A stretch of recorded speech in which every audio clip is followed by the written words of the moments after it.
चुके थे। हमारा एक विजुअल जो हमने प्लान किया था वो डैशबोर्ड में अभी हम प्लेस नहीं कर पाए हैं। थोड़ा सा लेआउट में एडजस्टमेंट करते हैं, कोशिश करते हैं उसको लाने की। तो मैंने क्या करा, ये जो टोटल प्रॉफिट है इसको यहाँ से हटाया, सेल को यहाँ से हटाया, और यहाँ पे जो प्रॉफिट है उसको यहाँ डाल दिया, टोटल ऑर्डर के साथ उसको डिवाइड कर दिया। ठीक है। अब सेल को उठाकर इन दोनों के बीच में डाल दिया, और इसको थोड़ा सा मैन्युअली क्या करा, इसका जो विथ है इस वाले सेक्शन की ये मैंने कम कर दी, ये लगभग इतनी कर दी। ठीक है। तो अब ये थोड़ा सा और करके देख लेते हैं। तो यहाँ पर टोटल ऑर्डर आ गए, टोटल सेल ये आ गई, टोटल प्रॉफिट ये आ गया। अब अगला काम ये कर सकते हैं, सर यहाँ पर स्पेस अब ये काफी हमारे पास हो गया, तो यहाँ पर जो हमारी सेल आ रही है यहाँ पर साथ साथ प्रॉफिट भी दिखा देते हैं। तो जो प्रॉफिट वाला है उसको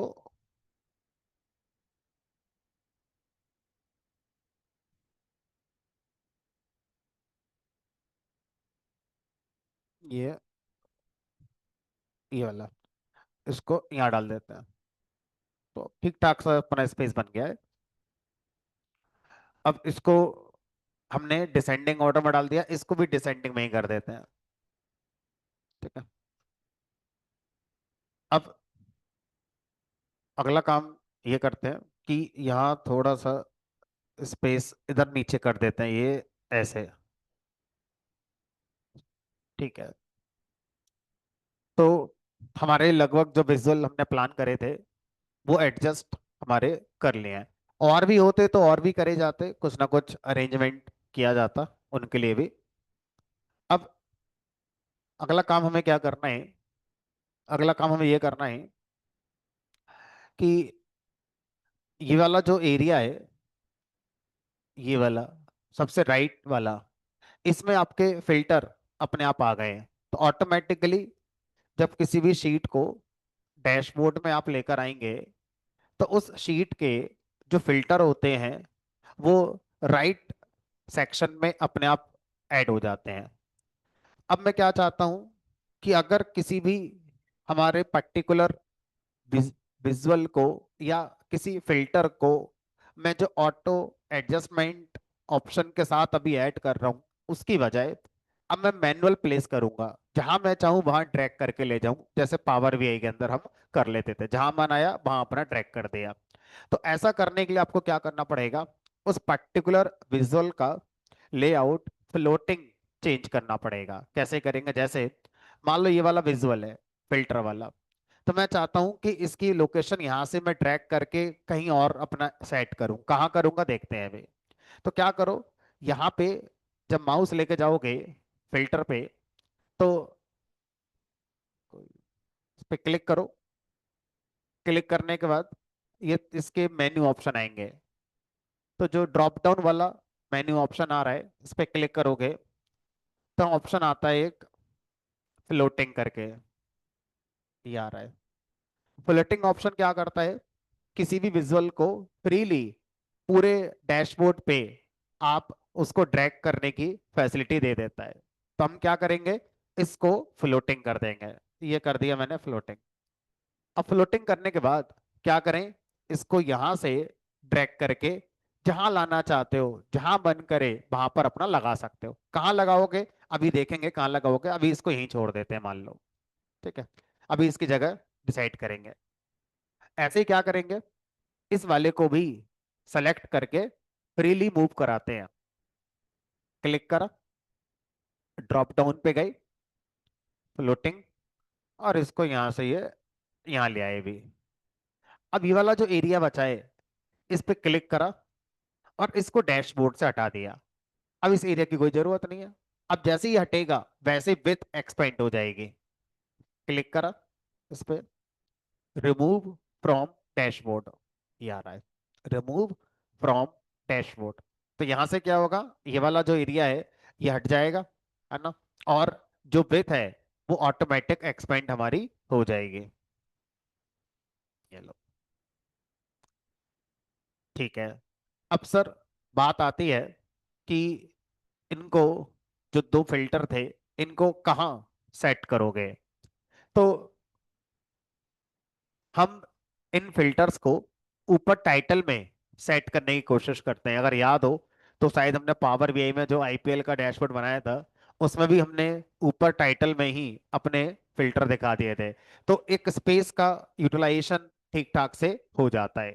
ठीक है, तो हमने क्या करा, यहाँ पे इसको पहले, सबसे पहले सेलेक्ट करके इसको ड्रॉप डाउन बनाएंगे ताकि स्पेस ना ले इतना। इस पे क्लिक करा और इसको बना दिया सिंगल वैल्यू ड्रॉप डाउन, और इसका साइज थोड़ा सा कम कर दिया, और यहां से इसको ड्रैग करके ऊपर ले गए यहां पर। ये एक काम करते हैं, पहले टाइटल का थोड़ा सा हाइट बढ़ा लेते हैं, टाइटल की हाइट। तो कैसे बढ़ाएंगे, माउस लेके जाएंगे टाइटल के बॉर्डर पे, क्लिक कर दो ये। अब इसको थोड़ा सा नीचे, ये इतना कर दो। ठीक है। तो अब इसको उठाकर हमने ड्रैग कर दिया ऊपर यहाँ पे, थोड़ा सा इसकी हाइट कम कर दो, ये इतनी। ठीक। अब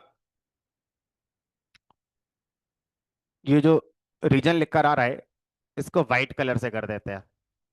तो यहाँ पर गए, फॉर्मेट, ये आ रहा है एडिट टाइटल। टाइटल को सेलेक्ट करके इसका साइज 9 से 10 कर दिया, थोड़ा बोल्ड कर दो, और ब्लैक से वाइट कर दो। तो इस पर राइट, इस पर क्लिक करा, एडिट टाइटल, टाइटल को सेलेक्ट करा, फॉन्ट थोड़ा सा एक पॉइंट बढ़ा दिया, बोल्ड कर दिया, कलर वाइट कर दिया, और ये ऐसा हो गया। अब कहीं क्लिक करो तो ये ऐसा लगेगा। अब ये जो फिल्टर है, ये बाय डिफॉल्ट सेल्स वाली शीट का फिल्टर है। तो अगर मैं अभी यहाँ पे चेंज करूंगा तो सिर्फ सेल को चेंज कर रहा है, बाकी वैल्यू को ये अफेक्ट नहीं कर रहा है। तो हम क्या चाहते हैं, सर ये वाला जो फिल्टर है, ये फिल्टर हमारा जितनी भी रिलेटेड शीट्स हैं जो इस डेटा सोर्स से बनाई गई हैं, सब पे अप्लाई हमारा हो जाए। तो फिर से फिल्टर को सेलेक्ट करेंगे, और सेलेक्ट करने के बाद इस पे क्लिक करेंगे ड्रॉप डाउन ऑप्शन, और यहाँ ऑप्शन आएगा अप्लाई टू वर्कशीट, और यहाँ पर एक ऑप्शन आता है all using this data source. इस पे क्लिक कर देंगे, all using this data source. अब ये फिल्टर सब पे लग गया, देखो। अब सारे के सारे विजुअल हमारे अफेक्टेड होंगे। ठीक है। ऐसे ही मैंने क्या करा, जो ये वाला फिल्टर है हमारा ईयर वाला, इसको पहले ड्रॉप डाउन बना लेते हैं, इसका टाइटल एडिट कर लेते हैं, और टाइटल पे सिर्फ ईयर लिख दिया, बाकी सब हटा दिया। और इसका फॉन्ट भी सेम कर देते हैं जो उसका किया था, और इसको यहाँ से उठाकर यहाँ लगा देते हैं।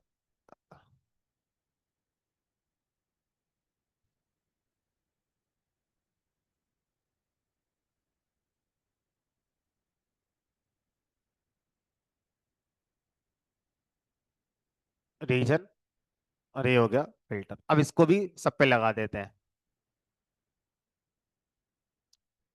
Apply all using this data source. अब दोनों के दोनों हमारे फिल्टर काम करने लगे।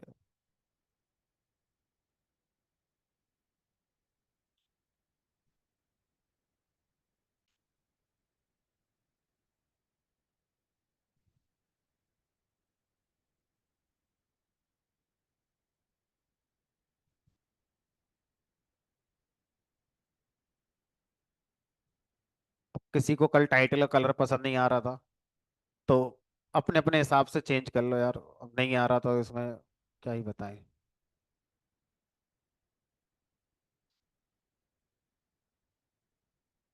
चेंज कर लो और क्या है।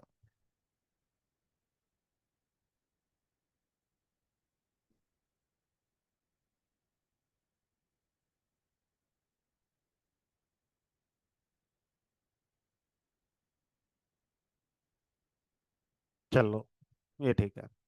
चुप नहीं रह जाता।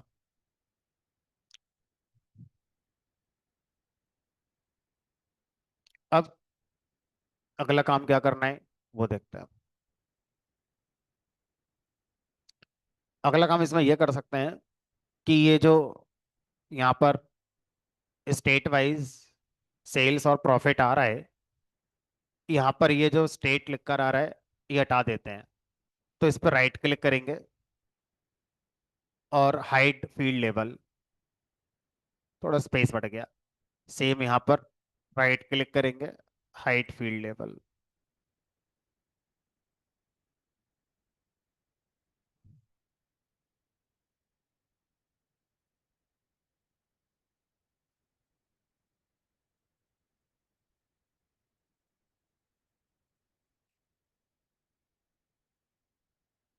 अब अगला काम क्या करेंगे, जितने भी शीट्स हैं जो डैशबोर्ड में हमने ऐड करी हैं उन सबका बॉर्डर देंगे, तो थोड़ा सा हमारा शायद बेटर लुक आ जाए। तो जैसे हमने टाइटल का चारों तरफ बॉर्डर दे रखा है, ऐसे ही हम हर शीट जितनी यहाँ लगी हुई हैं सातों सीट का हम बॉर्डर देना चाहेंगे। तो यहाँ पर हमने मान लो पहले वाली शीट को सेलेक्ट करा। ये जो जैसे माउस लेके जाते हो, तो ये तो टाइटल हो गया इसका, ये इसका पेन हो गया, और ये बाहर वाला जो बॉर्डर आ रहा है ये डैश वाला बाहर वाला, इस पे क्लिक करना है। और इस पे क्लिक करने के बाद यहाँ जाएंगे लेआउट पर। डैशबोर्ड टैब आ रहा है, डैशबोर्ड टैब के जस्ट राइट में लेआउट टैब आ रहा है। इस लेआउट टैब पे क्लिक करेंगे और यहाँ पर अगर सिमेट्री देखना चाहते हो तो ये पूरा हमारा इतनी विड्थ इतनी हाइट का है, ये इतनी विड्थ इतनी हाइट का है। तो यहाँ से आप सिमेट्री भी दे सकते हो, और हमारे काम का फिलहाल है बॉर्डर। तो बॉर्डर यहाँ पर नन है। तो मैंने क्या करा, बॉर्डर को यहाँ से ये वाला सेलेक्ट कर लिया, नन के नीचे वाली लाइन, और थिकनेस ये वाली ले ली, ये वाली। अब देखो ये वाले शीट पे बॉर्डर लग गया। अब मैं चाहता हूँ इस पे भी लग जाए, तो इसको भी सेलेक्ट करा, बॉर्डर पे गए।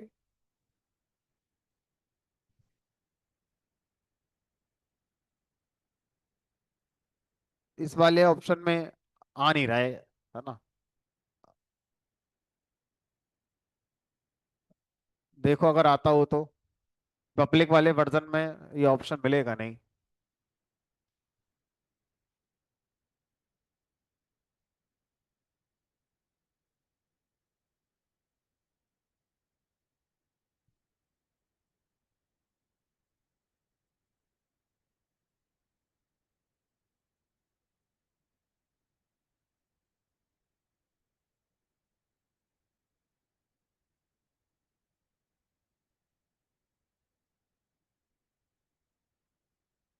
ये लो।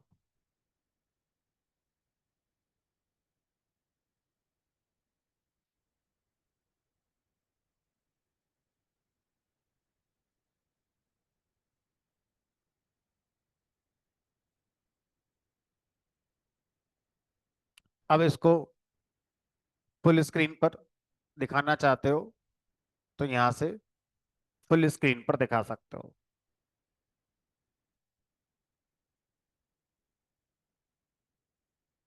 जैसे दिखाओगे आपका एकदम परफेक्ट चलना शुरू हो जाएगा।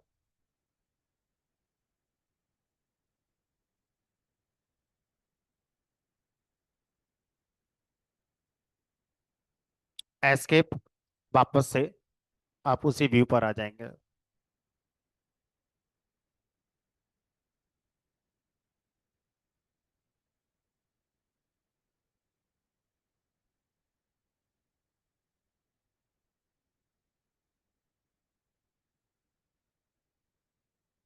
जो हर दो विजुअल के बीच में गैप आपको दिख रहा है, डेट इज पैडिंग।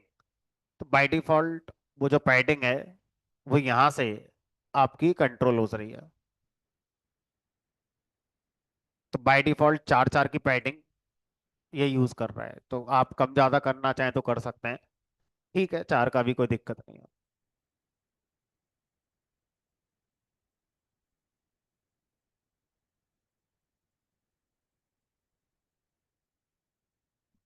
अब ये मान लो मेरा डैशबोर्ड एक बनकर तैयार हो गया।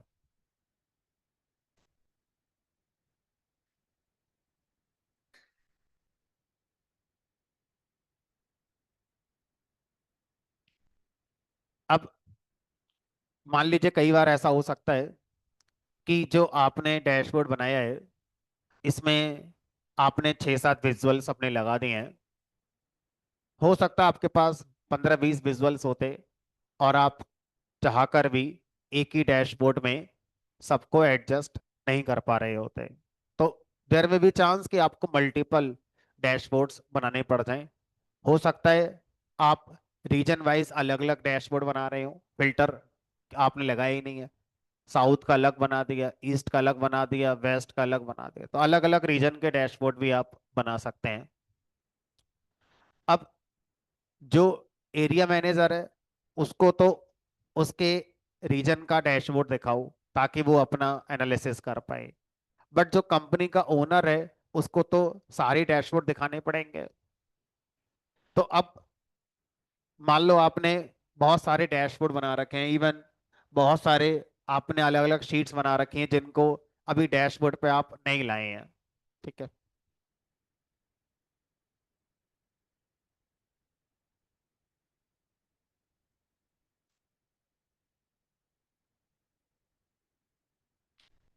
चलो अब जरा मैं एक डैशबोर्ड और बनाता हूँ जिसमें थोड़ी बहुत चीजें सिखाऊंगा जो थोड़ी रह गई हैं। मान लो मैंने प्लस पे क्लिक करा, एक डैशबोर्ड और बन गया। इसका साइज मान लो ऑटोमेटिक कर दिया। और इस बार इसको मैं टाइल्ड की जगह फ्लोटिंग के साथ बनाकर दिखाऊंगा। फ्लोटिंग में क्या है, हर विजुअल आप अपने अकॉर्डिंग लेकर आएंगे डैशबोर्ड पर। जैसे यहाँ पर कर दिया आपने फ्लोटिंग। अब यहाँ देखो इमेज आ रही है। आप अगर इमेज लगाना चाहते हैं तो जैसे वहां पर इमेज इंसर्ट करने का आता था ऐसे ही यहाँ भी आ रहा है। इस पे ड्रैग करेंगे, यहाँ पर पूछ रहा है जो इमेज है वो कहाँ रखी है। तो आपके लैपटॉप में जहाँ रखी है वो इमेज अपनी दिखा दो।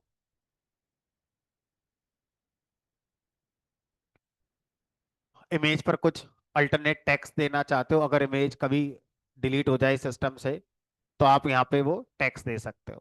तो हमें कुछ नहीं करना, देन अप्लाई, ओके, ये आ गई इमेज।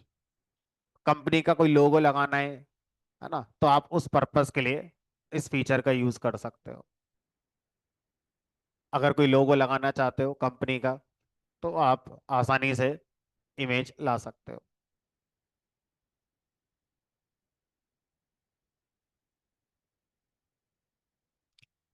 बटन बनाने का डायरेक्ट ऑप्शन नहीं है, नेविगेशन करके आ रहा है। तो नेविगेशन पे क्लिक करोगे तो ये आपका बटन बन जाएगा। अब मान लो मुझे अपने डैशबोर्ड में कोई वेबसाइट ओपन करनी है, डैशबोर्ड के अंदर कोई वेबसाइट ओपन करनी है।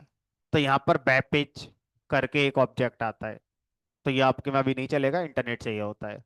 तो इसको अगर मैं लेकर आऊं, अब मैं चाहता हूँ इस वाले एरिया में एक वेबसाइट खुल जाए। कौन सी खुल जाए वो आप यहाँ पे डाल दो। जैसे मान लो आपने लिख दिया HTTPS:// जिस कंपनी का आप बना रहे हो उसी का URL लिख दो, या कोई सी भी लिख दो जो आपका मन करे। मान लो फिलहाल मैंने गूगल लिख दी।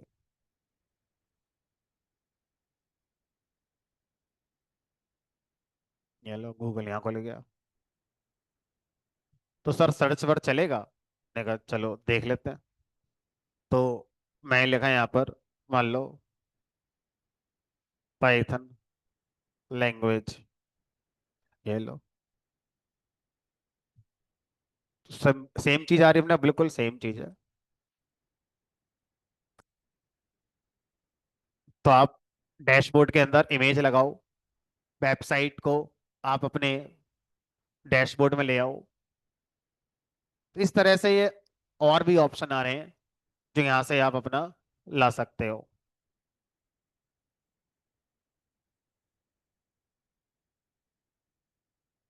अब इमेजिन करो, इस तरह से आपके पास कई सारे डैशबोर्ड्स हो गए, कई सारी इंडिपेंडेंट शीट्स हो गई। अब आप कंपनी के ओनर को इस पूरी रिपोर्ट को एक स्टोरी की तरह सुनाना चाहते हैं, कहानी की तरह सुनाना चाहते हैं। तो यहाँ पर एक ऑप्शन आता है स्टोरी बनाने का। स्टोरी का मतलब होता है सीक्वेंस, सीक्वेंस ऑफ शीट्स।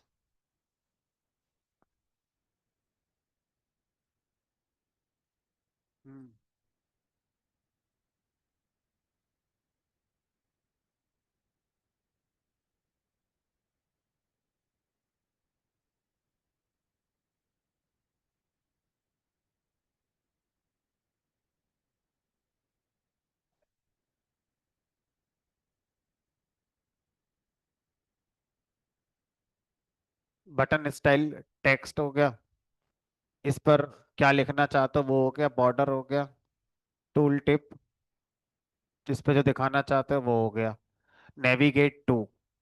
तो यहाँ पर नन आ रहा है, नन की जगह ये आपके डैशबोर्ड सीट्स का ऑप्शन आ रहा है यहाँ से। जिस पे सेलेक्ट करोगे वो चला जाएगा। मान लो यहाँ से मैं डैशबोर्ड 1 सेलेक्ट कर लेता हूँ, ठीक है। उसके बाद अप्लाई, देन ओके। अब इस पे सिंपली क्लिक, कंट्रोल क्लिक भी नहीं हो रहा।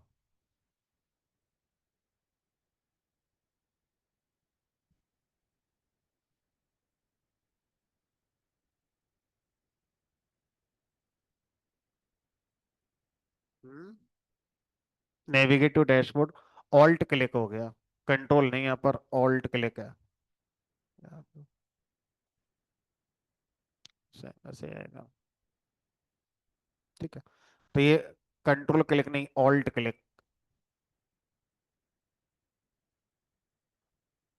अब यहाँ पर डैशबोर्ड की जगह आप लिखना चाहते हैं, जो लिख कर आ रहा है एंटर टाइटल, तो वहां पे मान लो लिख दे यहाँ पर डैशबोर्ड 1।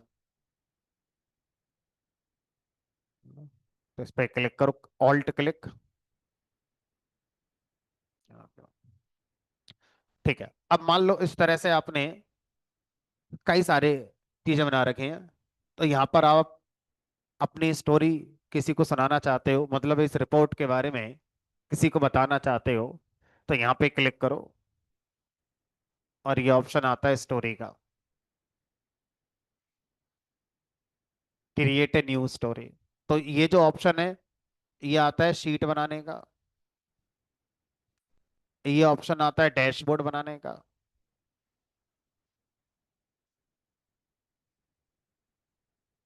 और ये ऑप्शन आता है स्टोरी बनाने का। ये सब यहाँ से भी जाने के बाद यहाँ से ला सकते हो। स्टोरी, डैशबोर्ड यहाँ से भी आ रहा है, इन पे क्लिक करके भी ये काम कर सकते हो। तो अब यहाँ पर मैंने क्या करा, इस पे क्लिक करा, न्यू स्टोरी। तो मान लो सबसे पहले वाली शीट जो बनाई थी इसमें एक ही पर 3 रिजल्ट दिखाए थे, इसको उठाकर डाल दिया यहाँ पर। अब इसका कैप्शन, मतलब ये वाला जो विजुअल है ये क्या दिखाना चाह रहा है, तो डबल क्लिक करके एडिटेबल कर दोगे तो यह लिख देंगे हमारा समरी। अब मान लो यहाँ पर मैं ये दिखाना चाहता हूँ स्टेट वाइज सेल, इसको यहाँ से उठाया और इसके आगे, ये इसके पहले, ये इसके बाद। तो जहां भी ड्रैग करोगे ये ये हो गई। अब इसका कैप्शन दे दो आप, स्टेट वाइज सेल्स, ऐसे ही इसके आगे डाल दो state wise profit. Kind of जैसे पावर पॉइंट स्लाइड होती है, उसी तरह से आप अपनी स्लाइड बनाते चले जा रहे हो। तो एक डैशबोर्ड के थ्रू भी इस काम को किया जा सकता है, और चाहूँ तो अलग अलग सीक्वेंस में इनको अरेंज कर सकते, और चाहूँ तो डैशबोर्ड को भी ला सकते हैं यहाँ पर। ये ले आए डैशबोर्ड, यहाँ आ गया फाइनल रिपोर्ट। अब इसको फुल स्क्रीन पे करोगे, प्रेजेंटेशन मोड पे जाने के बाद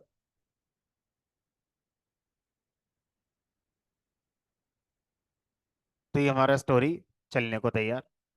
यहाँ से भी क्लिक होगी, और जो आपका लेफ्ट राइट एरो कीज होती हैं उनसे भी चलेगी। तो कंपनी के मालिक को प्रेजेंटेशन देने जा रहे हो, स्टोरी लेके चलो अपनी, एक एक बात उसे अलग अलग ओपन करके दिखाओ।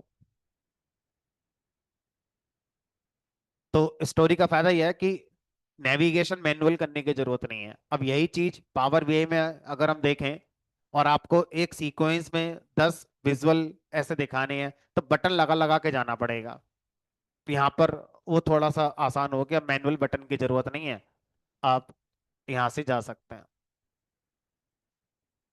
तो इस तरह से टेबलू के अंदर अगर हम देखें, तो विजुअलाइजेशन जो पार्ट है वो हमारा इस तरह से काम करता है। तो आप इसमें शीट बनाते हैं, बहुत सारी हर शीट पर एक विजुअल लेकर आते हैं, बहुत सारी शीट्स को कंबाइन करने के लिए एक डैशबोर्ड क्रिएट करते हैं। फिर आप चाहें तो अलग अलग शीट्स या डैशबोर्ड को एक स्टोरी के साथ भी समझा सकते हैं। तो टोटल तीन ही चीजें आप इसमें बनाते हैं, शीट, डैशबोर्ड, स्टोरी। इसका ज्यादा कुछ है ही नहीं इसमें। जो हमारे इमेज लगाना, वेबसाइट का ऑब्जेक्ट लेकर आना, या बटन लगाना, ये शीट पर अलाउड नहीं है, सीधा डैशबोर्ड पर अलाउड है। तो आप डैशबोर्ड पर ये सारे चीजें लगा सकते हैं। तो डैशबोर्ड सब मार्केट में जो निकला था, वो एक्चुअल में यही डैशबोर्ड था, कि आप अलग अलग शीट के कलेक्शन को डैशबोर्ड कहेंगे। 2015 में पावर बीआई ने आके इस वर्ड की अपनी डेफिनेशन दे दी, और उन्होंने कहा नहीं, डैशबोर्ड का मतलब होगा किसी भी रिपोर्ट का कवर पेज, जिस पर कोई फिल्टर काम नहीं करेगा। जिस पर क्लिक करोगे तो वो कवर पेज पे जो भी विजुअल आया है, एक्चुअल उस पेज पर रिडायरेक्ट कर दिया जाएगा। यहाँ का डैशबोर्ड क्लिकेबल है, बहुत सारी शीट्स का कलेक्शन है। ठीक है। अब ये मान लो मैंने बना दिया। अब इसको बनाने के बाद मैं चाहता हूं कि ये दुनिया को दिखाया जाए। तो दुनिया को दिखाने के लिए हमें इसको पब्लिश करना पड़ेगा। तो अब पावर बीआई में आपने अपनी रिपोर्ट बनाकर पब्लिश करनी होती थी, तो वहां पर पावर बीआई सर्विस पर अपना अकाउंट क्रिएट करना होता था। तो यहाँ पर पावर बीआई सर्विस की जैसा ही टैबलू सर्वर होता है, टैबलू पब्लिक सर्वर, बात एक ही है, शब्दों का हेर फेर और कुछ नहीं है। अब कोई नया आएगा तो कुछ ना कुछ शब्द तो बदलेगा ही। सरकार बदलती है तो योजनाओं के नाम बदल दिए जाते हैं, जबकि है वही।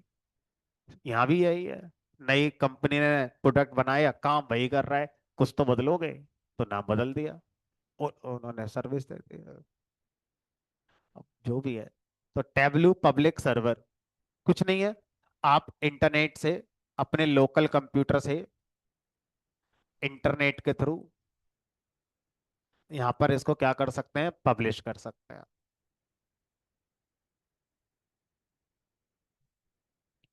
ठीक है। तो ऐसा करने के लिए तो टैबलू सर्वर पे अपना अकाउंट बनाना पड़ेगा, आंसर इज यस, बनाना पड़ेगा।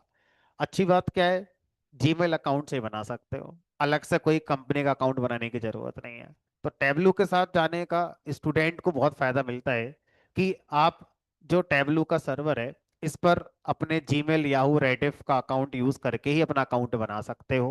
आपको अलग से किसी कंपनी का अकाउंट बनाने की जरूरत नहीं है। अब कैसे इस काम को करेंगे, तो ऑब्वियसली इसके लिए इंटरनेट की जरूरत पड़ेगी, तो आप घर जाकर अपना करके देखना, मैं आपको यहाँ करके दिखा देता हूँ। तो अब यहाँ पर जाएंगे, फाइल, फाइल मेन्यू आ रहा है, इस फाइल मेन्यू पर क्लिक करेंगे।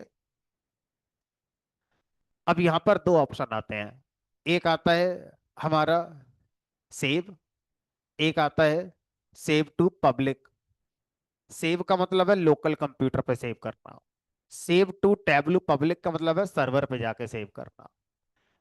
कल दो स्टूडेंट जो आए थे मेरे पास, उनका टैबलू का वर्जन 2018-19 वाला होगा, तो उनके में ये ऑप्शन नहीं आएगा लोकल कंप्यूटर में सेव करने का। यानी कि 4-5 साल पहले टैबलू पब्लिक सिर्फ सर्वर पे ही सेव होता था, लोकल कंप्यूटर पे आप सेव नहीं कर पाते थे।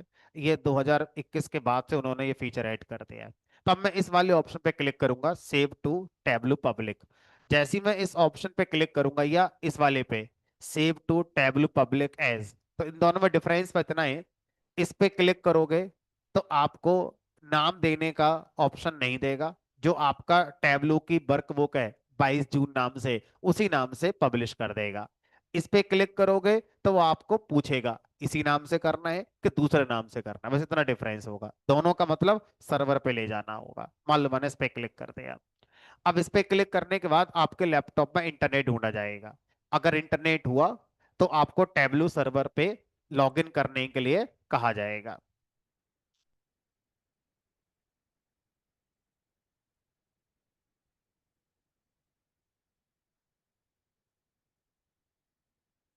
मेरे में ऑलरेडी साइन इन था, इसलिए वो मुझसे नहीं कह रहा है। अदरवाइज आपको यहाँ पर सबसे पहले साइन इन करने को कहा जाएगा, जैसे बार चल रहा है तो ये चलेगा नहीं।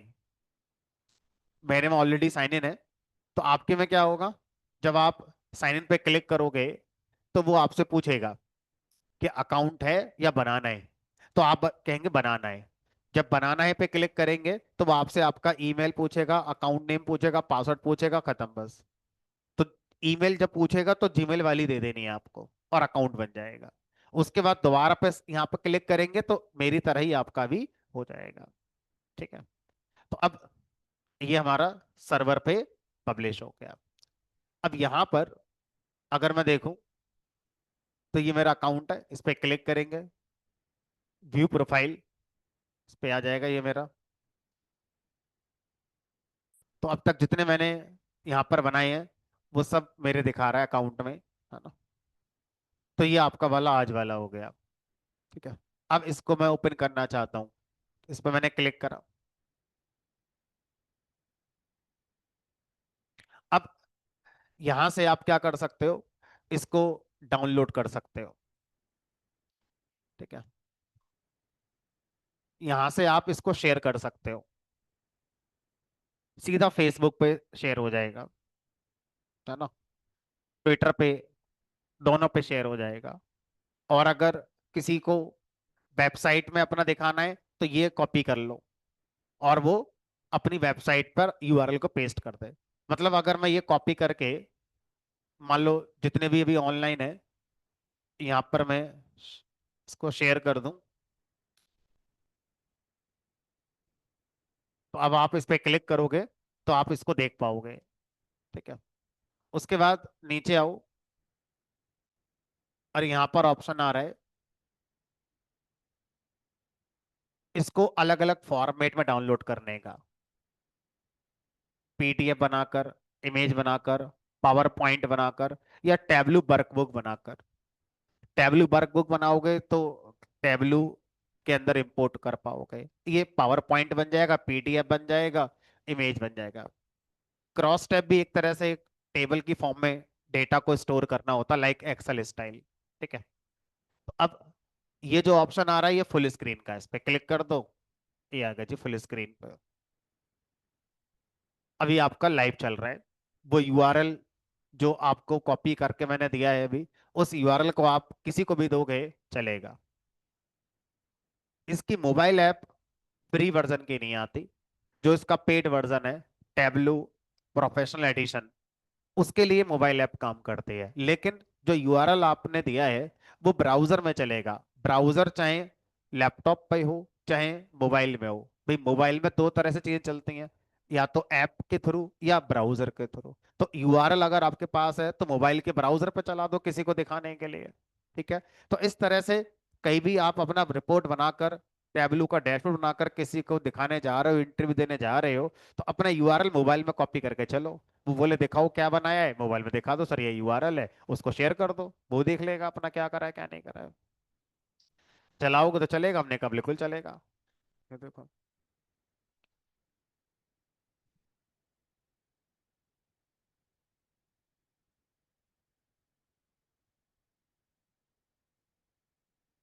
ठीक है। तो इस तरह से हम क्या कर पाए, इस तरह से हम टैबलू पब्लिक सर्वर पे अपने डैशबोर्ड को पब्लिश इस तरह से करके शेयर करना चाहें तो शेयर कर सकते हैं। अदरवाइज ये यूआरएल किसी को दे दो, यहां से भी देख लेगा। इस यूआरएल से भी देखा जा सकता है, जो मैंने सेकंड वाला दिया है, इससे भी देखा जा सकता है। ठीक है। अब अब यहाँ पर कुछ लिमिटेशंस हैं। पावर बीआई सर्विस की तरह ये नहीं है, ये एडिटेबल नहीं है। जो फ्री वर्जन है टैबलू पब्लिक सर्वर, इसमें आप सिर्फ देख सकते हो, एडिट करने का ऑप्शन नहीं है। आपको लोकल डाउनलोड करके चेंज करना पड़ेगा और दोबारा से सेव करना पड़ेगा, पब्लिश करना पड़ेगा। इसमें कोई रिफ्रेश, ऑटो रिफ्रेश वाला फीचर भी नहीं है। तो tableau public server pay feature है ही नहीं कोई, बस मान लो पब्लिश करने का, शेयर करने का, डेट सेट। इसमें कोई सिक्योरिटी का फीचर भी नहीं है। आप चार यूजर को अगर शेयर करते हो तो चारों के चारों देख सकते हैं। आप ये लिमिट नहीं लगा सकते कि ये देख पाए ना देख पाए। एक बार मैं अपने अकाउंट पे साइन इन करके देखता हूँ क्या क्या ऑप्शन ये दे रहा है मेरे लिए।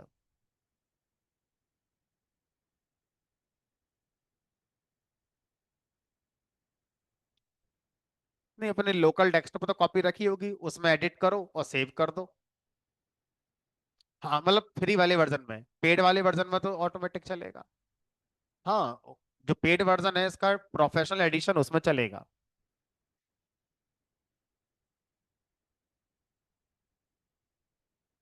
यूआरएल दे दिया ना।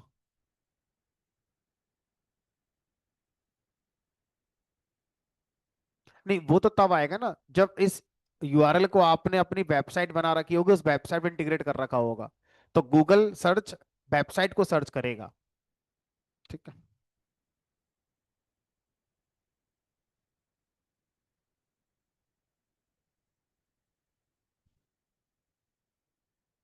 तो मैंने अपने अकाउंट पे लॉगिन करा, देखते हैं क्या क्या ऑप्शन दे रहा है यहाँ पर सेटिंग्स में।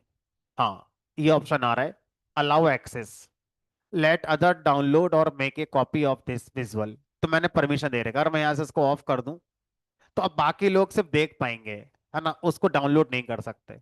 अभी आप लोग को जो शेयर करा है मैंने, तो डाउनलोड भी कर सकते हैं, बट अलाउ एक्सेस में ये कर सकते हैं।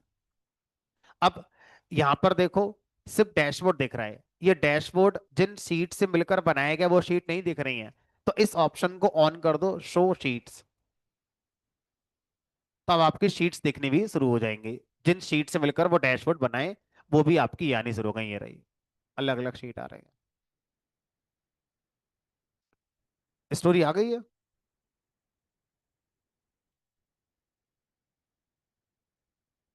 नहीं, दो ही ऑप्शन है।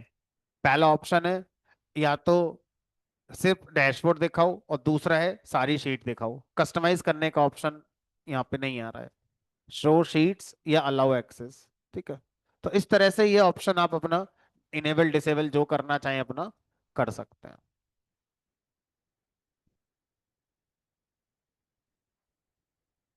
ठीक है। तो ये कहानी हो गई हमारे टेबलू पर कैसे डैशबोर्ड बनाया जाता है और उसको कैसे पब्लिक सर्वर पे पब्लिश किया जाता है। अब टेबलू में उन चीजों को देखते हैं जो पावर बीआई के अंदर हमने थोड़ी और देखी थी। तो टैबलू उन चीजों के लिए जो फ्री वाला वर्जन है बहुत ज्यादा प्रेफर नहीं किया जाता। जैसे आप डेटा मॉडलिंग करना चाहते हैं, आप कैलकुलेशन करना चाहते हैं, आप डेटा क्लीनिंग करना चाहते हैं, ये तीन चीजें बची वैसा। अगर हम पावर वे से कंपेयर करें तो जितना पावर वे के अंदर हम करते थे, मोर और लेस एक समझ में आ गया क्या है, बस नंबर ऑफ विजुअल कितने ज्यादा हैं कितने कम है, फॉर्मेटिंग वाली बात है। बट एक अगर हम सिमिलरिटी वाला पॉइंट कैप्चर करें तो हमने रिपोर्ट वाला काम तो पूरा कर ही लिया। अब बस ये और कर लो, डेटा मॉडलिंग कैसे होती है, कैलकुलेशन कैसे होती है, क्लीनिंग कैसे होती है, ये कर लो, पूरा पावर वे जैसा खत्म हो जाएगा, है ना। तो अब इस मामले में टैबलू कह रहा है कि मॉडलिंग तक तो फिर भी ठीक है, कैलकुलेशन पावर बीआई से बहुत कम है हमारे पास, क्लीनिंग ना के बराबर है। तो फटाफट इनको निपटाते हैं। तो अब अगर हम ध्यान से देखें तो डेटा मॉडलिंग का मतलब क्या होता है, creating relationship between tables, relationship create करना। कितनी होती है, one to many, many to many, यही सब जो पढ़ी थी वहां पर, सब कुछ वही है। तो अब यहां पर आप देखो, मैंने जो शीट ओपन कर रखी है ये भी ऑर्डर्स वाली शीट ओपन कर रखी है, ठीक है। अब यहां पर देखो, मुझे ऑर्डर्स के अलावा दो शीट्स और दे रखी हैं, एक पीपल नाम से है और एक रिटर्न्स नाम से है। मैंने पावर बी में आपको रिटर्न्स शीट पर काम कराया था, पीपल शीट के बारे में कुछ नहीं बताया था। चलो टैबलू के अंदर पीपल शीट के बारे में बता देते हैं क्या है। तो क्या करते हैं, इस पीपल शीट को अगर मैं मैन्युअली आपको ओपन करके दिखाऊं,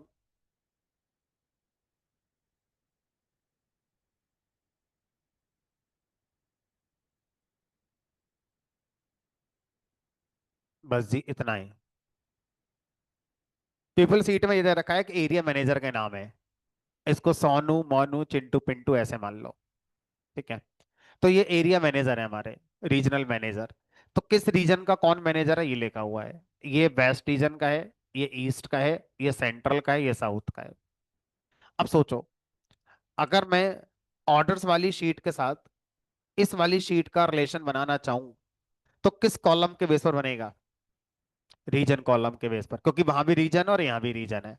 अब ये रिलेशन बना लिया तो मैं इंफॉर्मेशन क्या क्या इजीली निकाल सकता हूँ, region wise sale, region wise profit, किस रीजन में क्या करा गया है, ये चीज मैं वहां से भी निकाल रहा था। लेकिन यहां पर मैं मैनेजर के नाम से दिखा सकता हूं कि इस मैनेजर को ये रीजन असाइन किया गया था और इस मैनेजर ने इतनी सेल करी है, इस मैनेजर ने इतना प्रॉफिट करा है।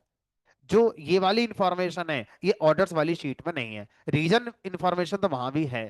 तो अब अगर मैं ये करना चाहता हूं तो मुझे क्या करना पड़ेगा, इस पीपल शीट का रिलेशन ऑर्डर शीट के साथ बनाना पड़ेगा। अब पावर बीआई में क्या होता था, जब आप शीट्स लाते थे तो यहां पर एक डेटा मॉडलिंग नाम से टैब होता था, इस पे क्लिक करते थे फिर आपकी रिलेशन बनकर तैयार होती थी। यहां पर ये वाला जो एरिया है ऊपर, ये वाला एरिया, इस एरिया को हम रिलेशनशिप बनाने के लिए यूज करते हैं, प्लस ज्वाइन करने के लिए यूज करते हैं, प्लस यूनियन करने के लिए यूज करते हैं। तो ऊपर वाला जो सेक्शन है इन तीन चीजों के लिए हम यूज करते हैं टेबलू में, रिलेशनशिप बनाने के लिए, ज्वाइन करने के लिए और यूनियन करने के लिए, तीनों को निपटाते हैं। ये आपको बड़ा आसान लगेगा, सब कुछ सब पढ़ चुके हैं, बस ये पता करना है कहाँ क्लिक करने से हो रहा है, क्या होता है ऑलरेडी पढ़ चुके हैं पावर बीआई के अंदर। तो यहां से इस पीपल को ड्रैग करेंगे इसके आगे, अपने आप रिलेशन बना लेगा, अपने आप देखेगा कौन सी बनानी है क्या करनी है, गलत बनेगी सही कर लो। तो जैसे ही आप ट्रैक करेंगे ऑर्डर्स के आगे, बन गई अपने आप रिलेशन, ऑर्डर से ये देखो ये रिलेशनशिप बनकर तैयार हो गई। अभी कह रहा हटानी है, हमने कहा नहीं, बन गई, बनने दो, कोई दिक्कत नहीं है। किस कॉलम पर बनी है, ऑर्डर्स के रीजन कॉलम की, पीपल के रीजन कॉलम के साथ बनी है। अब कौन सी बनी है, one to one, one to many, many to many, कौन सी बनी है? तो यहां से परफॉर्मेंस ऑप्शन से आप इसको सेलेक्ट कर सकते हैं कि रिलेशनशिप किस टाइप की हमारी बनी हुई है।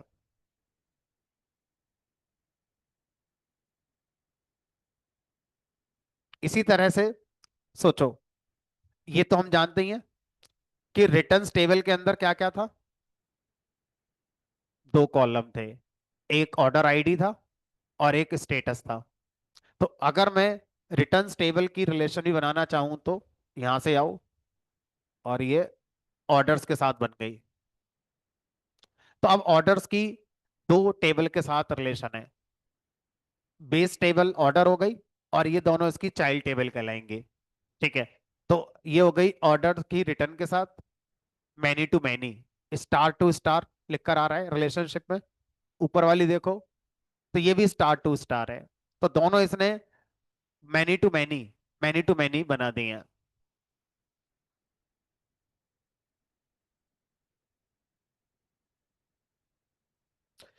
अभी कुछ लोग 3 4 दिन पहले कहीं इंटरव्यू देने गए थे, तो उनसे क्वेश्चन पूछा गया था, स्टार स्कीमा किसे कहते हैं?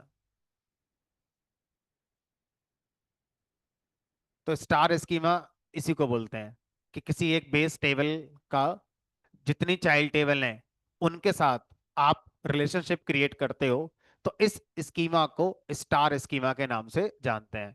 यहाँ पर एक तरफ मैनी रिलेशन होता है, चाहे बेस टेबल मैनी के साथ है या चाइल्ड टेबल मैनी के साथ है, मतलब स्टार लगा होना चाहिए। One to many, many to many, base table अगर चाइल्ड टेबल के साथ किसी भी तरह का मैनी रिलेशनशिप रखती है, तो इस तरह के हिरारकी को स्टार स्कीमा के नाम से जाना जाता है। ठीक है, अगर मैं आपसे कहूं कि मेरे पास एक टेबल और होती और उस टेबल का पीपल टेबल के साथ कलेक्शन हो गया होता, तो अब ये पूरी हायरार्की जो बन जाती, इसको बोलते स्नोफ्लेक स्कीमा, स्नोफ्लेक स्कीमा। ठीक है, और अगर हमारे पास किसी भी टेबल का किसी के साथ कोई रिलेशन नहीं है, सब इंडिपेंडेंट है, तो इसे बोलते हैं flat schema, flat schema.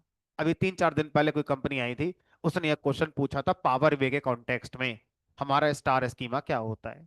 Star schema is nothing, creating relationship between base table and it's child table with at least many relation in either direction, चाहे पेरेंट की तरफ से हो या चाइल्ड की तरफ से हो, है ना? वन टू मैनी या मैनी टू मैनी रिलेशनशिप जब बेस टेबल चाइल्ड टेबल के साथ बना लेती है और मल्टीपल चाइल्ड टेबल होनी है हमारी, ठीक है, तो वो स्टार स्कीमा कहलाता है।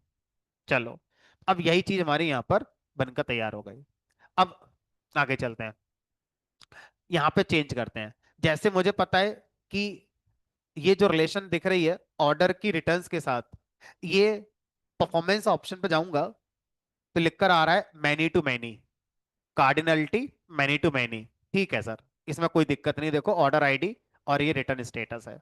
दूसरी रिलेशनशिप आपने बनाई है यहाँ पर ऑर्डर्स की पीपल के साथ, रीजन कॉलम पे बनी है, और इसका कार्डिनलिटी मैनी टू मैनी है, जो कि सही नहीं लग रहा है, क्योंकि पीपल टेबल पे अगर मैं क्लिक करूं तो पीपल टेबल में रीजन कॉलम में वेस्ट ईस्ट सेंट्रल साउथ एक एक बार आया है, दोबारा कभी आया ही नहीं है। हाँ, लेकिन ऑर्डर्स टेबल में अगर मैं जाऊं और रीजन कॉलम को देखूं, तो यहाँ पर साउथ कई बार है, वेस्ट कई बार है, साउथ ईस्ट कई बार है, तो ये मैनी है। लेकिन जिस टेबल के साथ हम इसको रिलेट कर रहे हैं उसमें वो कॉलम एक एक बार इन वैल्यू को रखता है, तो शायद ये डिसीजन इसका सही नहीं है कि ये जो रिलेशनशिप इसने बनाई है ऑर्डर्स की पीपल के साथ, इसका performance option many to many की जगह ऑर्डर्स में मैनी है और पीपल में हमारा कैसा है, ये बन। अब आप अपनी रिलेशनशिप सही कर चुके हैं। अब ये बताओ, ऐसा करके हमने कौन सा फायदा कर लिया?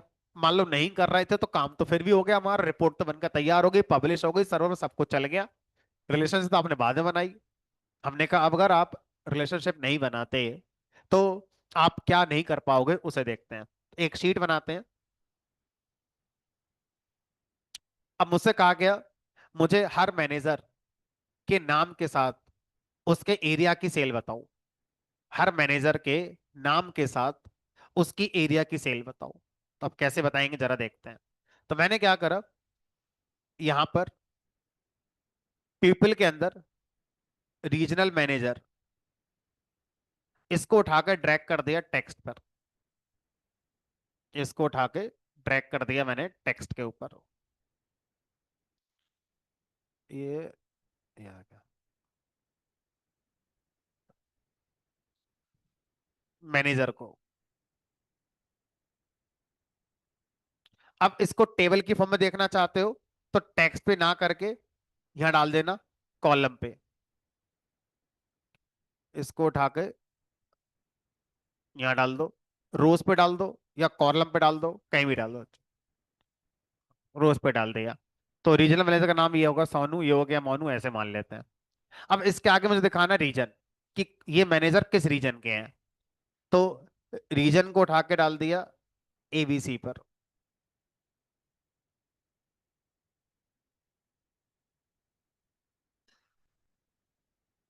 अब सेल, सम ऑफ सेल दिखानी है, तो यहां से सम ऑफ सेल को उठाकर डाल दिया यहां पर। ये लो। अब सर मुझे टोटल दिखाओ, टोटल सेल कितनी हुई है। तो अगर आप इस तरह से टेबल की फॉर्म में अगर डेटा दिखाते हैं और साथ में टोटल भी दिखाना चाहते हैं, तो टोटल को दिखाने के लिए एनालिसिस टैब में जाएंगे और एनालिसिस टैब के अंदर टोटल करके एक ऑप्शन आता है। टोटल, टोटल के अंदर column total, show column grand total.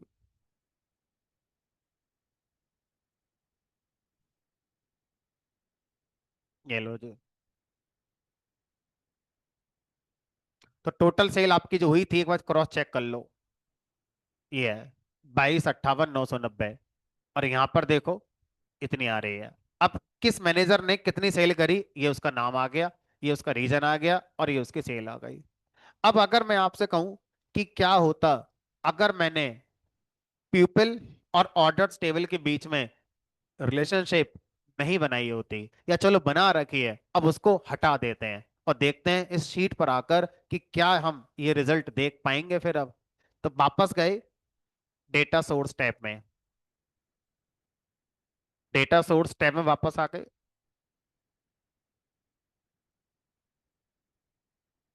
और यहां पर ऑर्डर्स की पीपल के साथ जो रिलेशनशिप है इसको सेलेक्ट करा इस एरो पर, और यहां पर नीचे आकर रिमूव कर दी रिलेशनशिप। रिमूव, सिर्फ ऑर्डर्स और रिटर्न्स की रह गई। ठीक है, अब आते हैं शीट पर।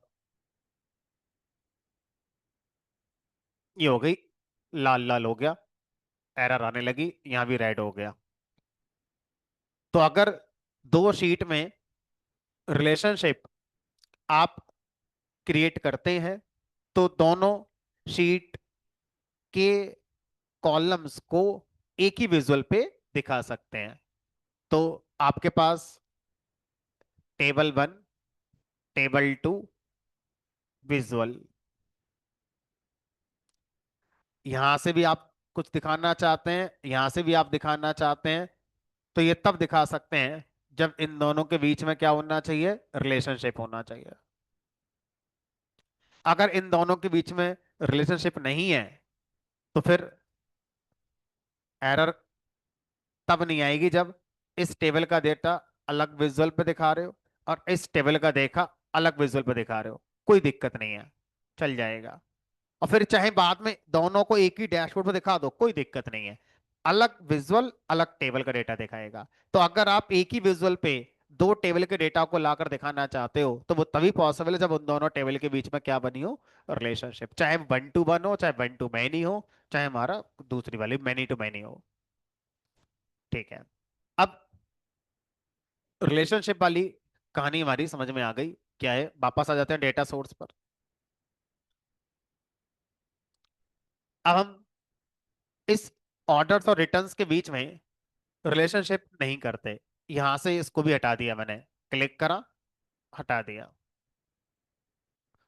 अब मुझे पता है कि मेरे पास ऑर्डर्स टेबल और रिटर्न्स टेबल, रिटर्न्स टेबल के साथ मैं रिलेशनशिप की बजाय ज्वाइन का कॉन्सेप्ट यूज करके दिखाना चाहता हूं। ठीक है, तो सर ज्वाइन और रिलेशनशिप में क्या डिफरेंस होगा?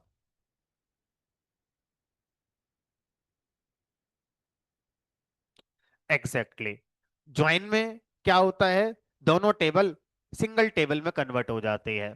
ठीक है, जबकि रिलेशनशिप में क्या होता है, दोनों टेबल अलग अलग रहती हैं, कोई किसी में मिलकर सिंगल टेबल नहीं बना रहा है। ठीक है, तो कई बार मैं रिलेशनशिप के साथ जाना पसंद करूंगा, कई बार मैं ज्वाइन के साथ जाना पसंद करूंगा। टेबलू के अंदर 2016-17 तक सिर्फ और सिर्फ ज्वाइन का कॉन्सेप्ट होता था, रिलेशनशिप का कॉन्सेप्ट होता ही नहीं था। तो उसमें प्रॉब्लम क्या आती थी कि मजबूरी में मेरी टेबल मर्ज होकर सिंगल टेबल में कन्वर्ट हो जाती थी, जो कि कई सिचुएशन में शायद मेरे लिए सही डिसीजन नहीं होता था। तो लेटर ऑन टेबलू ने 2017 के आसपास इस डेटा मॉडलिंग वाले कॉन्सेप्ट को, रिलेशनशिप वाले कॉन्सेप्ट को ऐड करा था, और यहां पर टेबलू ने नकल करी थी पावर बीआई की। पावर बीआई 2015 में जब आया था तो साथ में ये फीचर लेकर ही आया था अपने। ठीक है, वहां से टैबलू ने सीखा यार इसने बढ़िया काम करा है, चलो अपने अंदर भी कर देते हैं। तो टैबलू ने समय के साथ अपने आप बहुत सारे बदलाव अपने अंदर करे हैं, पावर बीआई को देखते देखते, है ना। बहरहाल अब जो भी है, तो अब हम ऑर्डर्स और रिटर्न्स के बीच में रिलेशनशिप की जगह ज्वाइन का यूज करके इस काम को करना चाहते हैं। ठीक है, दोनों में एक ही बात है कि कॉमन कॉलम होना चाहिए, यहां भी और वहां भी। अब कॉमन कॉलम के बेस पर जब मैं ज्वाइन की बात करता हूं, तो ज्वाइन के चार फ्लेवर होते हैं: inner join, left join, right join और फुल आउटर ज्वाइन। और जब मैं रिलेशनशिप की बात करता हूं, तो रिलेशनशिप के तीन फ्लेवर होते हैं: one to many, one to one और मैनी टू मैनी। यहाँ पर तीन ही है, पावर वे ने चार दे रखे थे। चार कौन से कर रखे थे? मैनी टू वन और वन टू मैनी अलग अलग दे रखे थे, इन्होंने कहा एक ही बात होती है, गिनती पूरी कर रहे हो बस आप। तो यहाँ पर तीन रिलेशन है: one to one, one to many और मैनी टू मैनी, बात खत्म।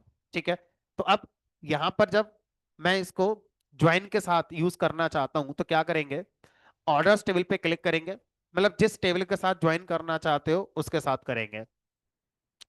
अगर आपको याद हो, पावर बीआई के अंदर मैंने आपको ज्वाइन शायद बैंक वाले डेटा पर कराया था, आधार कॉलम पे ज्वाइन करना सिखाया था। तो उसके साथ भी कर सकते हो, और यहां पर मैंने क्या करा, ऑर्डर्स के साथ करा। तो ऑर्डर्स टेबल पे क्लिक करा ऊपर, और यहाँ पे ड्रॉप डाउन पे क्लिक करोगे, ऑप्शन आएगा ओपन। तो ज्वाइन करने के लिए आपको क्या करना पड़ेगा, जहां पर आपका डेटा सोर्स का ऑप्शन आ रहा है ऊपर वाले एरिया में, तो इस पे क्लिक करके ओपन करेंगे।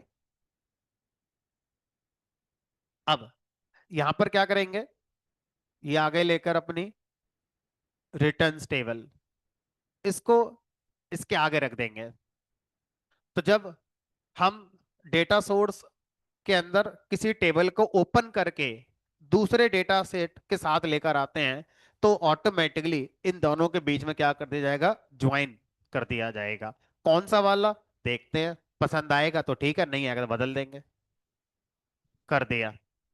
अब पिक्चर देख के बताओ, ये ज्वाइन कौन सा नजर आ रहा है? समझ में आ रहा है, दोनों के कॉमन मैचिंग रोज रिजल्ट में आए होंगे, इनर ज्वाइन। अब यहां पर आप क्लिक करके इसको कस्टमाइज करो, इस पे क्लिक करोगे तो कह रहा है देखो, inner join, left join, right join, full outer join. किसका किसके साथ?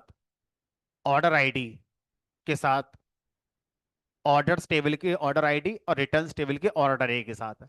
किसी और के साथ करना है तो सेलेक्ट करके यहां से कर भी सकते हो। ठीक है, हमने कहा नहीं, इनर ज्वाइन के साथ सही है। लेफ्ट ज्वाइन, ये लेफ्ट ज्वाइन हो गया,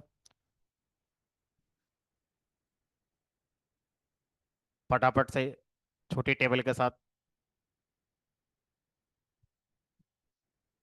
ये C1 कॉलम, ये C2 कॉलम, ये C2 कॉलम, ये C3 column. One, two, three, four, one, नहीं, टू, थ्री, फोर, फाइव। चलो, अब मुझे बताओ, ये T1 टेबल है, ये T2 टेबल है, और C2 कॉलम के साथ मैं ज्वाइन पे जा रहा हूँ। अब बताओ, इनर ज्वाइन। इनर ज्वाइन में क्या होगा? मैचिंग जो कॉलम थे उनके बेस पर रोज मैच कराई जाएंगे। तो इसमें टू है, इसमें टू है, यानी कि ये वाली रो और ये वाली रो कैसी हो गई हमारी? मैच हो गई। और जो रिजल्ट आएगा, C1, C2, C3, 1, 2, 3, बस इतना रिजल्ट आएगा। Inner join. ठीक है। अब आपसे कहा जाए लेफ्ट ज्वाइन। तो लेफ्ट ज्वाइन क्या करता है? पहली टेबल के सारे रिकॉर्ड, 1, 2, 3, 4, लेकिन लेफ्ट टेबल से सिर्फ कौन से वाले लेकर आएगा हमारा? मैचिंग वाले लेकर आएगा। यानी कि यहाँ पर कॉलम का नाम C1, C2, C3। अब इसके लिए मैचिंग वाला तो ये आ गया, लेकिन यहाँ पर मैचिंग तो है नहीं, तो क्या आ जाएगा? नल। तो इसी तरह से राइट वाला, राइट के सारे, फुल माने सारे टेबल के सारे। अब छोटी टेबल पर ये रहा, तो एक्चुअल टेबल पर मानेगा। तो इनर पर हम आते हैं। अभी इनर ज्वाइन हो गया। अब यहां पर टेबलू और पावर बीआई के ज्वाइन में डिफरेंस क्या है? पावर बीआई में हमें ऑप्शन था ज्वाइन नई टेबल में करना चाहते हो कि एग्जिस्टिंग टेबल में करना चाहते हो। यहां पर नई वाला ऑप्शन नहीं है। आपको एग्जिस्टिंग टेबल में ही ज्वाइन करवाना पड़ेगा। अगर आप नई टेबल पर ज्वाइन चाहते हो तो आपको पेड वाला वर्जन चाहिए होगा। फ्री वाले वर्जन में एग्जिस्टिंग टेबल ही ज्वाइन हमारा हो जाएंगे, नई टेबल बनाने का कोई ऑप्शन यहां पर नहीं होगा। चलो, अब आते हैं नई शीट पर। तो अब बताओ, दोनों टेबल ऑर्डर आईडी के बेस पर ज्वाइन हो गई, क्या इंफॉर्मेशन निकाल सकते हो? तो सबसे पहले मैं निकालूंगा किस कैटेगरी के ऑर्डर कितने रिटर्न हुए हैं। तो क्या करो, यहां पर कैटेगरी में जाओ, कॉलम पे डाल दो कैटेगरी, और काउंट, ऑर्डर का काउंट उठा के डाल दो रो पर, और काउंट का लेवल ऑन कर दो। ये लो, इतने ऑर्डर रिटर्न हुए हैं इन इन कैटेगरी के।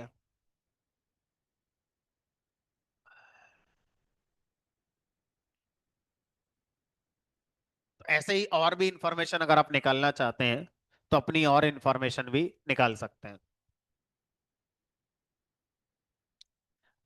आप काउंट की जगह मान लो सेल का सम निकालना चाहते हैं, तो इतना इतना रिटर्न हुआ है फर्नीचर से, इतना हुआ है इससे, इतना हुआ है इससे।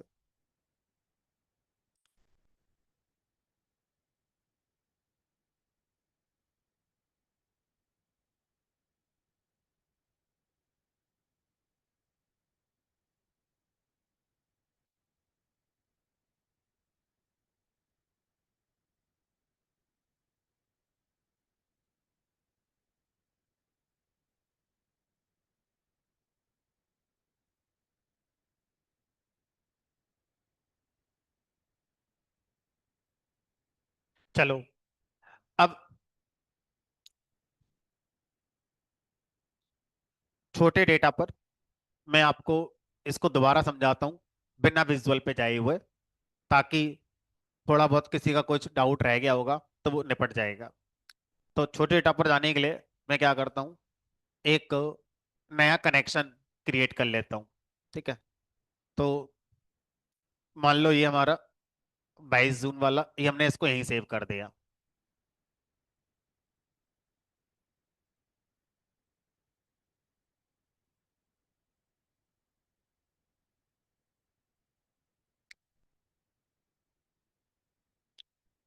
अब इसको यहाँ पर क्लोज कर देते हैं और नई वर्कबुक ओपन करेंगे। चाहे तो यहाँ से कर लो, न्यू वर्कबुक ओपन। नई इसलिए ओपन कर रहा हूँ ताकि पुराने वाले में कोई खिचपिच आपको ना लगे। और इसके डेटा सोर्स पे जाओ, पीछे वाली क्लोज कर दो चाहे तो।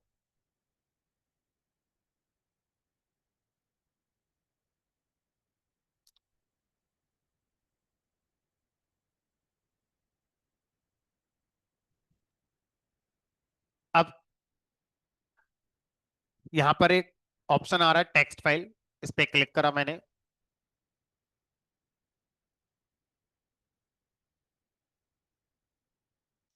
पीएनबी नाम की फाइल पावर बीआई में मैंने आपको बनवाई थी, सेम फाइल। इस बार एक्सेल को यूज नहीं करेंगे, इस बार हम यूज कर रहे हैं text file option, CSV file को लाने के लिए। तो सीएसवी भी सीख जाएंगे। पे क्लिक करा, पीएनबी नाम की एक फाइल थी, इसको सेलेक्ट करा,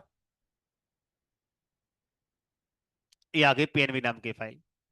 है आपके पास तो ठीक है, नहीं है तो घर जाके अपना आराम से बना लेना, समझ लो हो क्या रहा है। ऑलरेडी कर चुके हो पावर बीआई के अंदर, और जिन्होंने एसक्यूएल पढ़ रखी है वहां भी कर चुके हो, जिन्होंने पांडास पढ़ रखा है वहां भी कर चुके हो।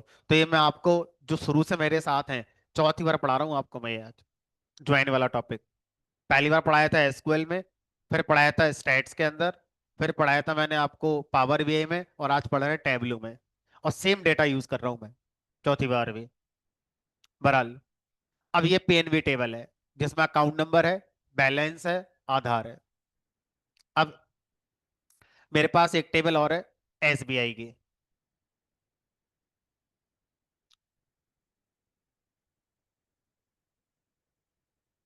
अब मैं चाहता हूं इस एसबीआई टेबल का, इसको यहाँ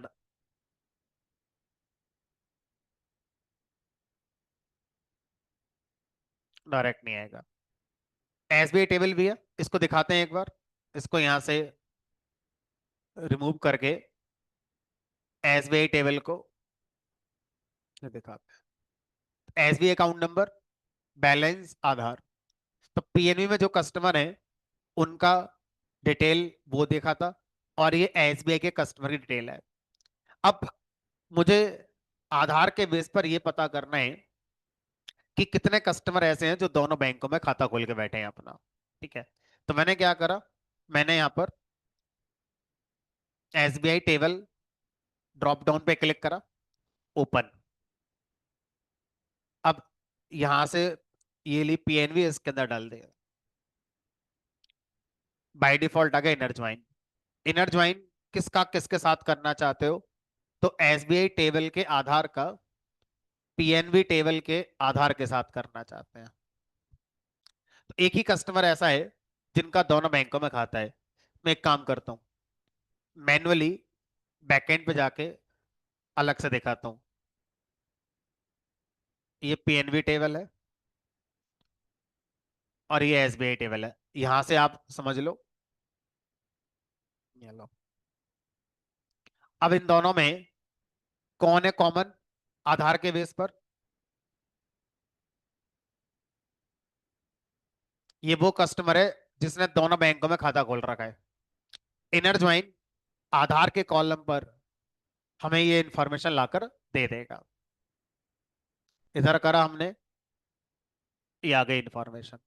आधार 111 वाला दोनों में है। अब अगर मैं लेफ्ट ज्वाइन करता हूं, तो लेफ्ट ये टेबल है लेफ्ट, और ये है राइट। तो लेफ्ट ज्वाइन क्या करेगा, लेफ्ट टेबल का सारा डेटा, यानी कि एसबीआई टेबल के तीनों रिकॉर्ड, लेकिन राइट टेबल से सिर्फ मैचिंग वाले लाएगा। ये देखो, लेफ्ट टेबल के सारे रिकॉर्ड, राइट वाले से सिर्फ कौन से वाला, मैचिंग। और जो राइट मैच नहीं हो रहा है उसकी जगह पर क्या आ गया हमारा, डल आ गया। राइट ज्वाइन क्या करेगा, राइट टेबल के सारे रिकॉर्ड, लेकिन लेफ्ट वाले से सिर्फ मैचिंग।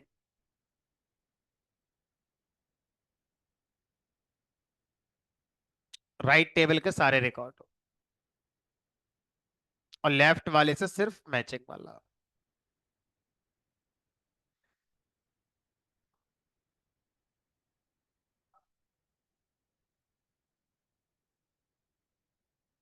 लेफ्ट ज्वाइन में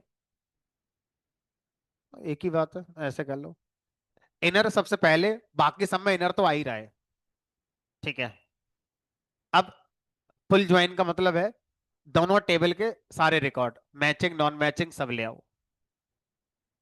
ओनली रिकॉर्ड जो मैच हो रहा है दोनों टेबल में, बाकी में ये दोनों राइट में है, लेफ्ट में नहीं है, ये दोनों लेफ्ट में राइट में नहीं है।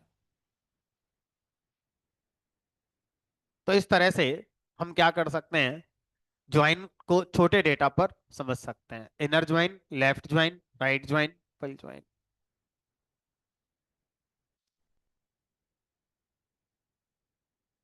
अब लास्ट ऑप्शन आता है यूनियन का। दो टेबल पर काम करने के तीन ऑप्शन है, रिलेशनशिप बना लो, ज्वाइन कर लो, या यूनियन कर लो। यूनियन क्या करता है, यूनियन रो वाइज डेटा को अपेंड करता है। रो वाइज डेटा अपेंड करता है को मैं पहले अलग से आपको दिखाता हूं।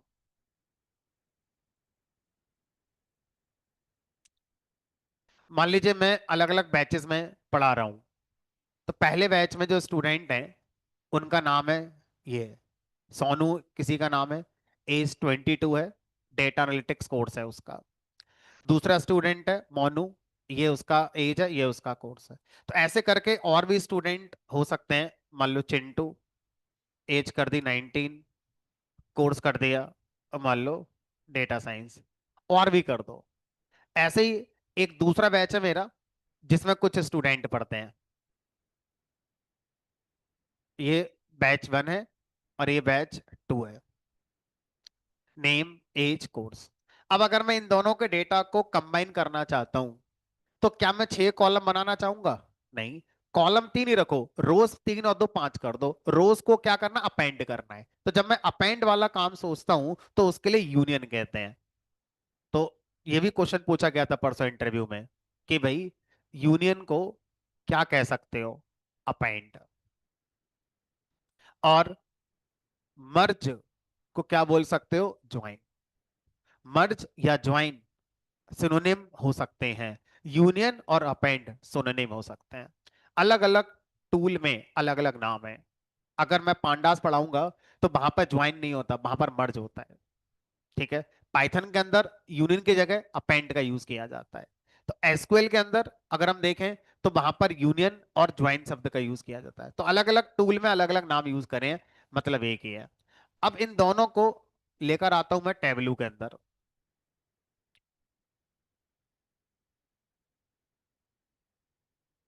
तो वापस से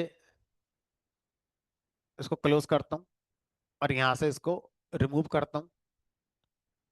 अब देखो, उसी वाली फाइल में बैच 1 और बैच 2 थे। बैच 1 ये आ गया, बैच 2। अब क्या करेंगे, फिर से ओपन करेंगे इसे, बैच 2। अब देखो, अगर इसके आगे लेकर आए तो ये ज्वाइन करने की कोशिश करेगा। आगे की जगह अगर इसके नीचे लेकर आए तो लिखकर आएगा ड्रैग टेबल टू यूनियन। यहां पर ड्रैग कर दो, ये ऐसे। यहां पर यूनियन करेगा, यहां ज्वाइन करेगा, यूनियन, ज्वाइन। दिमाग नहीं लगाना है, बस ये समझना है कहाँ क्लिक करो, कहाँ ड्रैग कर दें बस। कंबाइन हो गया डेटा। डेटा यूनियन की फॉर्म में कंबाइन होकर आपका आ गया। तो इस तरह से आप क्या कर सकते हैं, आप यूनियन, ज्वाइन और रिलेशनशिप, इन तीनों को अपना समझ सकते हैं। ठीक है। अब लास्ट ऑप्शन क्या बचा, लास्ट। सब कुछ पावर वे से कंपेयर करते चलो, लगभग चीजें पढ़ ली। क्या रह गया, कैलकुलेशन रह गई। वहां पर डेक्स होता था, डेक्स के साथ एक और पढ़ाया था मैंने आपको, पावर क्वेरी, जहां पर डेटा को क्लीन करते थे, है ना, डेटा क्लीनिंग करना। ठीक है। डुप्लीकेसी हटाना, ये सब करना वगैरह, और बहुत सारी चीजें, मिसिंग वैल्यू हैंडल करना। तो अब दो चीजें और सीख लेते हैं, डेक्स के इक्विवेलेंट और दूसरा आपका पावर क्वेरी के इक्विवेलेंट। उसके बाद फिर अपना टैबलू का चैप्टर खत्म।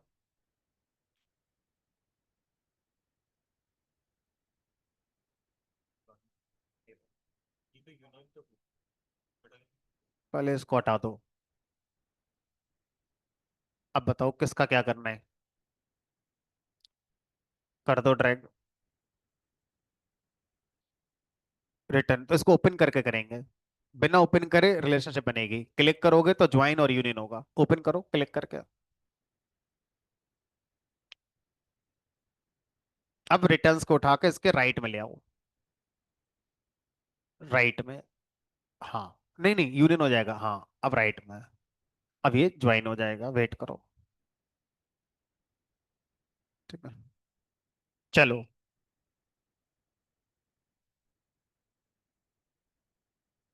आ जाओ भी वापस।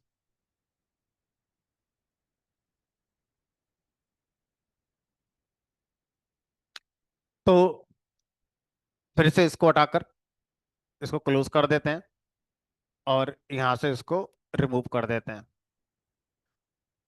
रेस्टोरेंट वाला डेटा है, इस पे कैलकुलेशन सीख लेते हैं, आसानी है, टैक्स वैक्स लगाना हमने देखा था। इसमें बिल दे रखा है, बिल पे टैक्स लगा दो, यहाँ ले आए। अब ऊपर वाले हिस्से की जरूरत नहीं है, ऊपर वाले हिस्से को अपना कम कर देते हैं, इस वाले हिस्से की भी जरूरत नहीं है, ये है भाई। अब यहां पर हमें कॉलम गिवन है, total bill, tip, gender, smoker, day, time, size.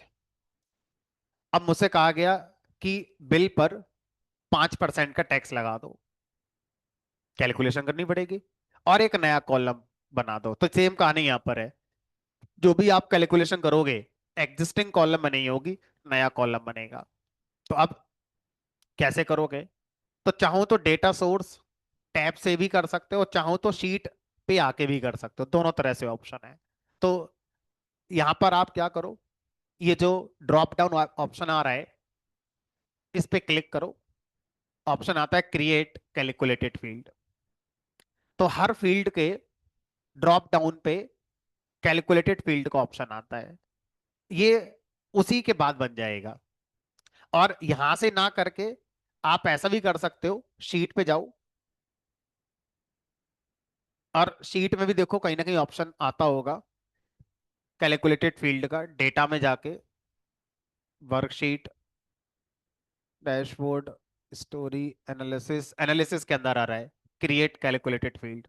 तो यहां से भी बना सकते हो, एक ही बात है, चाहे यहां से बना लो चाहे वहां, यहां से बनाओगे तो लास्ट में ऐड हो जाएगा, और उधर बनाओगे तो जिस पे क्लिक करके बना रहे हो जस्ट उसके राइट में हमारा आ जाएगा, कहीं से बना लो। तो यहां से बना लेते हैं, देखने के लिए फिर बार बार वहां जाना पड़ेगा।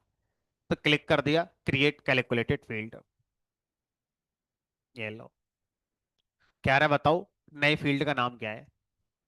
तो हमने कहा नए फील्ड का नाम टैक्स रख लेते हैं। अब बताओ यहाँ पे फार्मूला, टैक्स का फार्मूला क्या होगा? तो यहां भी ऑपरेटर होते हैं, प्लस माइनस मल्टीप्लाई डिवाइस, जैसे टैक्स में ऑपरेटर होते थे, और यहाँ भी फंक्शन होते हैं, जैसे वहां फंक्शन होते थे, ऐसे ही यहाँ पर भी आपको फंक्शन मिलेंगे, लोअर, अपर, रिप्लेस, है ना, और बहुत सारे फंक्शन मिलेंगे। इफ एल्स वगैरह जैसे वहां होते थे, ऐसा ही इफ एल्स आप यहाँ भी लगा सकते हो। चलो देखते हैं, थोड़ा सा अच्छा करते हैं। तो अब यहाँ पर आप जिस कॉलम पर कैलकुलेटेड फील्ड बनाने आए हो, ऑटोमेटिकली उसकी कैलकुलेशन में उस कॉलम का नाम आ गया। अगर आप चाहते हो कि सर स्टैटिक बनाएंगे, बस ऐसे ही अपने मन से लिख दिया, सब पे 100 रुपए का टैक्स लगा दो, हो गया। तो ये 100 रुपए आपका, तो वहां पर क्या होता था, फार्मूला बार आता था, उस फार्मूला बार में इक्वल टू साइन आता था, और यहां पर अपने कॉलम का नाम देते थे, और यहां पर अपने कैलकुलेशन लिखते थे। यहां पर कॉलम का नाम जो आ रहा है वो ये है, और जो कैलकुलेशन लिख रहे हो वो ये है। इक्वल टू साइन की जरूरत ही नहीं है, बिना इक्वल साइन के, ऐसा नहीं है इक्वल साइन लगा दोगे एरर आ जाएगी, इक्वल लगा दोगे तो ठीक है। तो इक्वल साइन का कोई रोल यहां पर नहीं बचता, कह रहा अपने आप देख लेंगे हम इक्वल साइन को। अब मान लो मैंने इसमें कुछ गड़बड़ कर दी, मैंने इक्वल लगा दिया, लिख कर आ गया दिस कैलकुलेशन कंटेन्स एरर। तो आप कैलकुलेशन जो भी लिखोगे, अगर वो सही है तो लिख कर आएगी कैलकुलेशन इज वैलिड, और अगर उसमें कुछ गड़बड़ है तो लिख कर आएगा कैलकुलेशन में एरर है। इसको जूम करने के लिए कंट्रोल के साथ व्हील बटन स्क्रॉल कर लो, या लैपटॉप में जो आपका टच वाला ऑप्शन होता है उसको ड्रैग कर लो। इक्वल टू हटा देते हैं, ये लो। बस हमने कहा अप्लाई कर दो, नया कॉलम बन गया, हर कॉलम में आपका ये आ गया। तो सर इसका क्या करूंगा? मैंने आपको सिखाया कि ऐसा किया जा सकता है, ठीक है। हाँ, तो अब कैलकुलेशन के लिए फिर प्लस माइनस करो ना, plus minus multiply divide.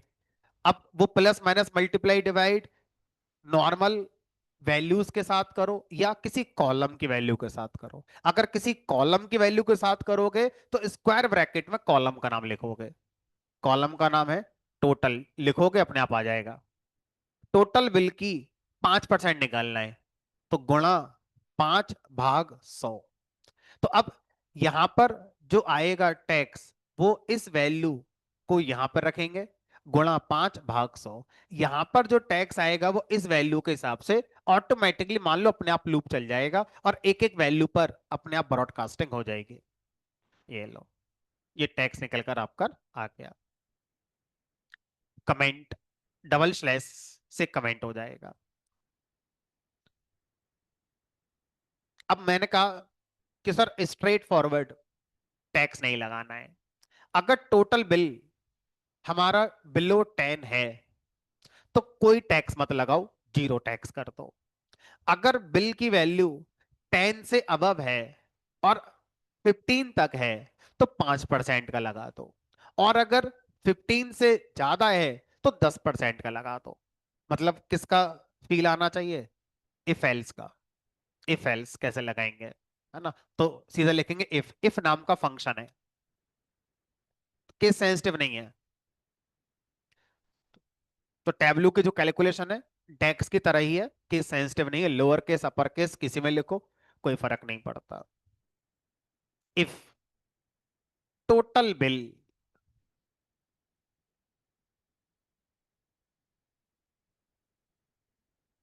Below 10 less than 10, even equal to भी है, लेस देन इक्वल टू 10। तो लेस देन इक्वल टू कौन हो गया? ऑपरेटर। प्लस माइनस मल्टीप्लाई, ये सब ऑपरेटर हो गए हमारे।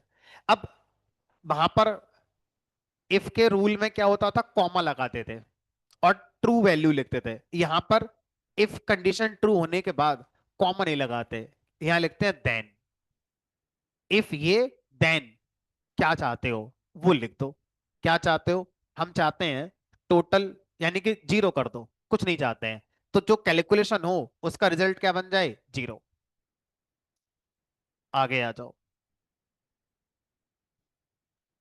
एल्स इफ, वहां पर क्या होता था, नेस्टेड इफ लगाते थे। इफ के अंदर कैलकुलेशन ट्रू फॉल्स, फॉल्स में और लिखनी है तो एक और नेस्टेड लगाओ। यहां इन्होंने आसान कर दिया है, एल्स इफ एल्स इफ जितने चाहे उतने लगा सकते हो, लाइक सी लाइक पाइथन की तरह इन्होंने कर दिया है। Else if total bill greater then 10 and, logical operator and यहां भी चलता है, जैसे वहां चलता है ऐसे यहां चलेगा। And total bill less than equal to 15, less than equal to 15, then कितना करना है? 5% का फार्मूला लगाएंगे। अब देखो, ऐसा नहीं है कि आप एक ही लाइन में लिखोगे। अब जैसे मैं लिखते समय मुझे लगा कैलकुलेशन बड़ी हो रही है, तो आप ऐसा कर सकते हो कि देन नेक्स्ट लाइन पे लगा दो, है ना? देन टोटल बिल का 5% गुणा 5/100। ठीक है। अब else if total bill greater than 15 and total bill less than equal to 20, then total bill 10% कर दो। एल्स मतलब जब ना ये कोई से ट्रू नहीं हो तो फिर ये कर ही दो। एल्स, एल्स में देन नहीं लगाते। एल्स की कैलकुलेशन डायरेक्ट लिखेंगे बिना देन लगाए हुए। ठीक है। एल्स 20% लगा दो, टोटल बिल गुणा 20/100। अब यहां पर हमने इफ ब्लॉक को बंद करना पड़ेगा, तो लिखेंगे एंड ठीक है, तो ये कौन एंड हो गया हमारा, इफ हमारा एंड हो गया। एंड के आगे इफ लिख भी सकते हो और बिना लिखे भी अपने आप इफ आपका एंड मान लिया जाएगा। एग्जैक्टली ये सिमिलर टू एसक्यूएल, जैसे पीएल के अंदर हम लोग लिखते थे, प्रोसीजर बनाते थे, तो उसी तरह से काइंड ऑफ आप मान सकते हैं। कैलकुलेशन इज वैलिड, रन कर दो, नहीं लो।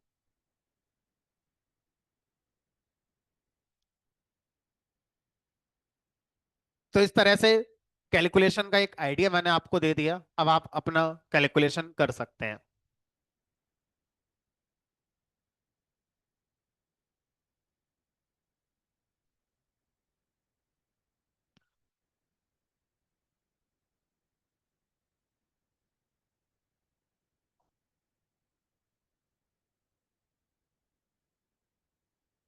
यहाँ नहीं बना सकते मतलब, टैबलू डेस्कटॉप के फ्री वर्जन में नहीं बना सकते, पेड वाले में बना सकते। तो डेस्कटॉप वर्जन बस एक स्टूडेंट के लिए टैबलू के साथ फैमिलियर होने के लिए दे दिया गया है। आप कॉमर्शियली टैबलू के साथ अगर जाना चाह रहे हो तो पेड वर्जन आपको लेना ही पड़ेगा।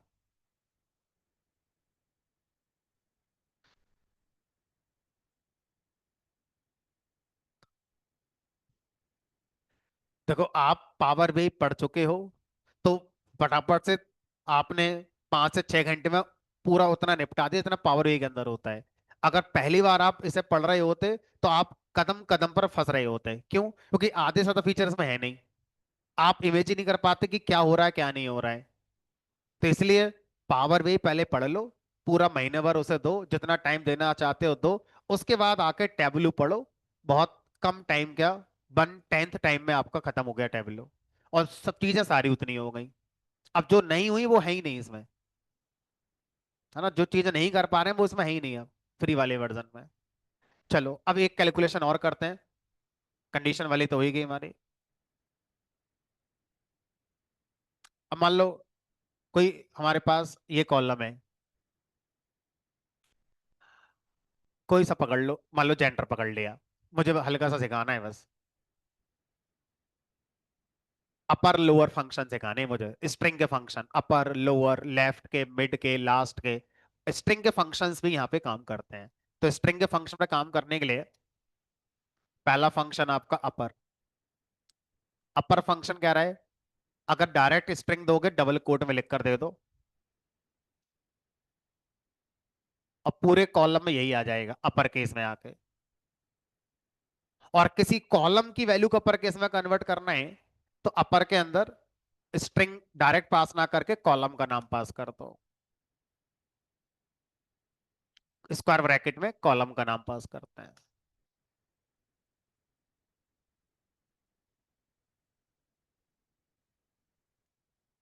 ऐसे ही अपर के साथ फिर लोअर भी आता होगा।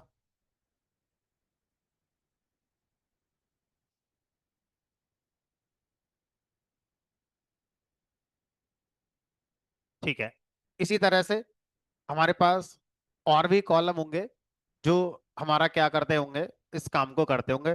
अब मैं आपको बस हल्का सा आइडिया दे देता हूँ, शेयर कर दूंगा, है ना, आप अपना कर लेना।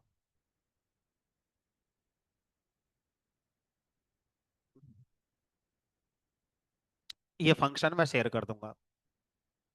स्टार्ट्स विद भी होता है, एंड्स विद भी होता है, फाइंड होता है, लेफ्ट है, लेंथ निकालना, लोअर करना, स्पेस हटाना, रिप्लेस करना, राइट, ये कुछ फंक्शंस हैं जिनको आप पढ़ पढ़ कर अपने आप कर लोगे, क्योंकि जिस पॉइंट पर आप आ गए हो बस आपको एक आइडिया मिल जाए तो आप कर लोगे। ये सारे फंक्शंस हैं स्ट्रिंग के, मैंने आपको 2-3 करके दिखा दिए, लोअर करके दिखा दिया, अपर करके दिखा दिया। इसी तरह से आपके स्प्लिट फंक्शन है, starts with, ends with, true false देने वाला काम करते हैं।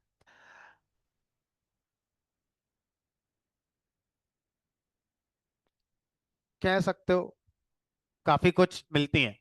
नंबर फंक्शन में ये फंक्शन है, सीलिंग वैल्यू निकालना, राउंड वैल्यू करना, एक्सपोनेंट निकालना, एब्सोल्यूट निकालना, लॉग निकालना, मैक्स मिन निकालना, है ना, स्क्वायर रूट निकालना, पावर निकालना। ठीक है सर, हम शेयर कर दो, हम कर लेंगे अपने आप। ठीक है, चलो अब मुद्दे वाली चीज पर आते हैं।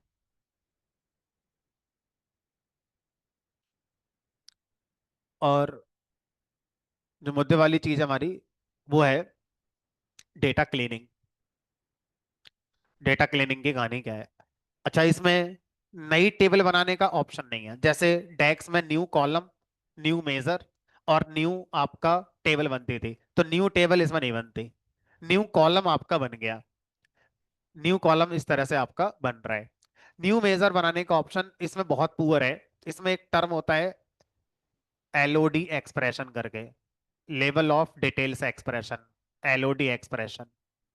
तो आप इसका यूज करके न्यू मेजर अपना बना सकते हैं, but tableau desktop free version में बहुत ज्यादा सपोर्ट इसका नहीं है, पेड वाले में इसका सपोर्ट ज्यादा है।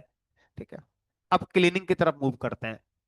क्लीनिंग में अगर हम देखें तो कोई एक डेटा उठाते हैं जिसको क्लीन करने की जरूरत पड़ेगी मुझे। यहां से इसको हटाकर मैंने रिमूव कर दिया। ये है सब वेदर डेटा।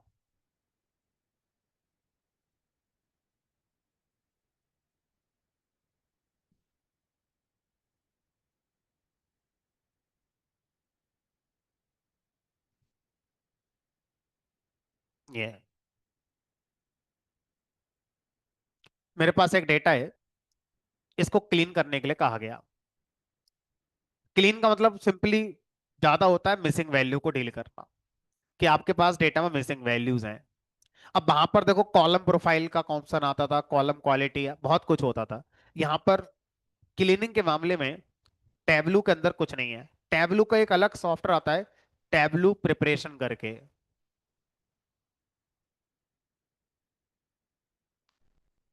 टैबलू प्रेप करके एक सॉफ्टवेयर आता है, इसका यूज करके आप टैबलू में क्लीनिंग करते हैं। टैबलू इटसेल्फ क्लीनिंग में बहुत पुअर है। बेसिक दो चार फंक्शन अभी मैं पढ़ाऊंगा आपको, उतने ही है। उससे ज्यादा के लिए फिर आपको अलग सॉफ्टवेयर टैबलू का यूज करना पड़ता है, टैबलू प्रिपरेशन करके। ठीक है। तो क्या क्या ऑप्शन है वो देखते हैं। तो आप सर जब क्लीनिंग करोगे तो एग्जिस्टिंग कॉलम में चेंज नहीं कर सकते, नया कॉलम बनाना पड़ेगा। तो नया कॉलम बनाना पड़ेगा, तो कैलकुलेटेड फील्ड पे मान लो मैं टेम्परेचर कॉलम को फिल करना चाहता हूँ। कैसे करोगे? तो मिसिंग वैल्यू को डील करने के कई ऑप्शन है। पहला ऑप्शन हमारे पास यहां पर आता है, इफ नल। इफ नल नाम का एक फंक्शन है। इफ नल फंक्शन में आप बताओ किस कॉलम के लिए आप चेक कर रहे हो। हमने कहा टेम्परेचर। अब बताओ इसकी वैल्यू क्या फिल करना चाहते हो।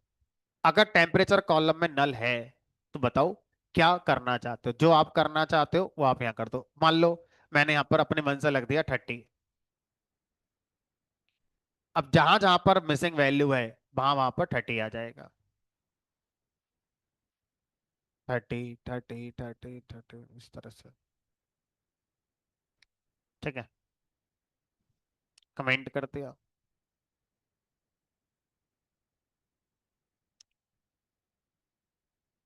Late me check.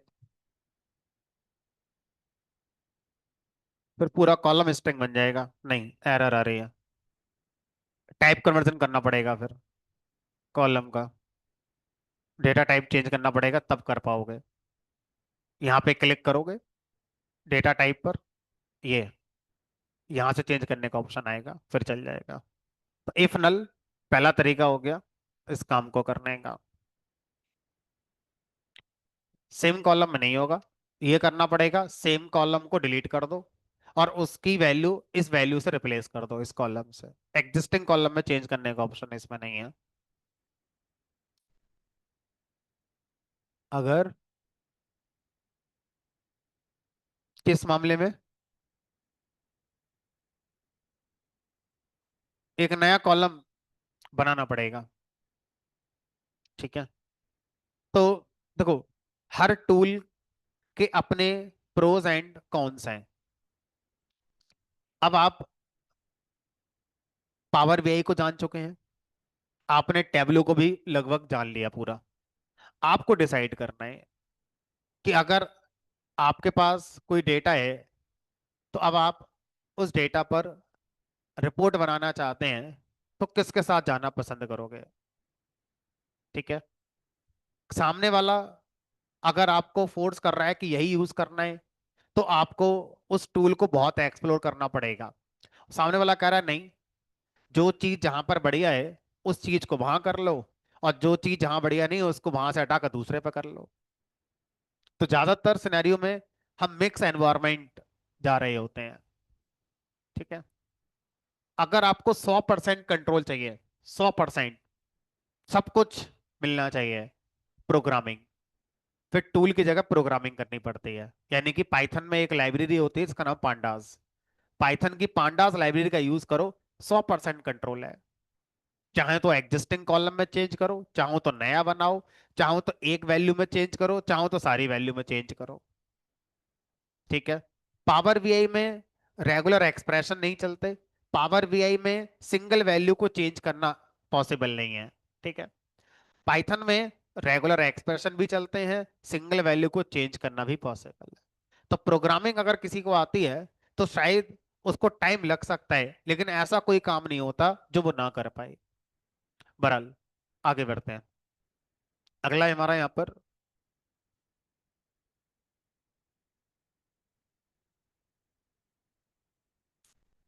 Z N.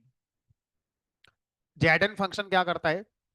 Z N function zero fill वाला काम करता है। Zero fill for null values, इसका साउंड है zero fill for null values. इसमें आप बस अपने कॉलम का नाम टेम्परेचर दे दो। ये बताने की जरूरत नहीं है किससे फिल करना है, जीरो से ही फिल होगा। जहां जहां मिसिंग वैल्यू वहां पर क्या आ जाएगा? जीरो। तो अब ये बताओ, मेरे पास इवेंट कॉलम है, इस इवेंट कॉलम में क्या जेडन लगा पाओगे? लॉजिकली सही नहीं होगा, क्योंकि वो स्ट्रिंग कॉलम है। अब स्ट्रिंग को जीरो से थोड़ी फिल कराएंगे नल वैल्यू। न्यूमेरिक कॉलम के लिए शायद जीरो फिल वाला तरीका आपके काम में आ सकता है। और इफ नल वाला, स्ट्रिंग कॉलम हो चाहे न्यूमेरिक कॉलम हो, हर कॉलम के लिए नल वैल्यू हैंडल करने वाला काम कर सकता है। एक ऑप्शन और देखा था मैंने, let me check. Replace. Replace कर दो, मान लो टेम्परेचर कॉलम को। नहीं, रिप्लेस कह रहा है मैं स्ट्रिंग पे चलूंगा, है ना, स्ट्रिंग पे चलूंगा। तो स्ट्रिंग या तो स्ट्रिंग में कन्वर्ट कर लो, या फिर चलो इसको लगाते हैं इवेंट कॉलम पे। इवेंट कॉलम में किस वैल्यू को किसके साथ रिप्लेस करना चाहते हो उसको देखते हैं। मान लो यहां पर कहीं भी स्मॉल एन आ रहा है, उसको कैपिटल एन से रिप्लेस कर दो। देखो, रेन में एन आ रहा था, एन बड़ा हो गया। तो किसी भी वैल्यू को, किसी वैल्यू को, इसका मिसिंग वैल्यू से कोई मतलब नहीं है। किसी भी वैल्यू को जो आपको लगता है ये अनवांटेड है यहाँ पर, उसको हटाकर किसी मीनिंगफुल वैल्यू से रखना चाहते हो तो आप यहाँ पर रख सकते हो। तो इस तरह से रिप्लेस फंक्शन किस वैल्यू को किसके साथ रखना चाहते हो उसके लिए इस्तेमाल कर सकते हो। लेट मी चेक, क्या ये नल के साथ चलता है? यहाँ पर मान लो लिख दिया मैंने नल। इवेंट कॉलम में जहां भी नल है वहां पर लिख दो अननोन। वैलिड तो आ रही है कैलकुलेशन, चलो चेक करते हैं एक बार। नहीं चला, सबको इसने नल नल नल ही बना दिया। तो यानी कि नॉट नल के साथ ही ये आपका सही काम कर रहा है। ठीक है। नहीं चला ये, तो आप किसी गिवन वैल्यू को ही रिप्लेस कर पा रहे हो।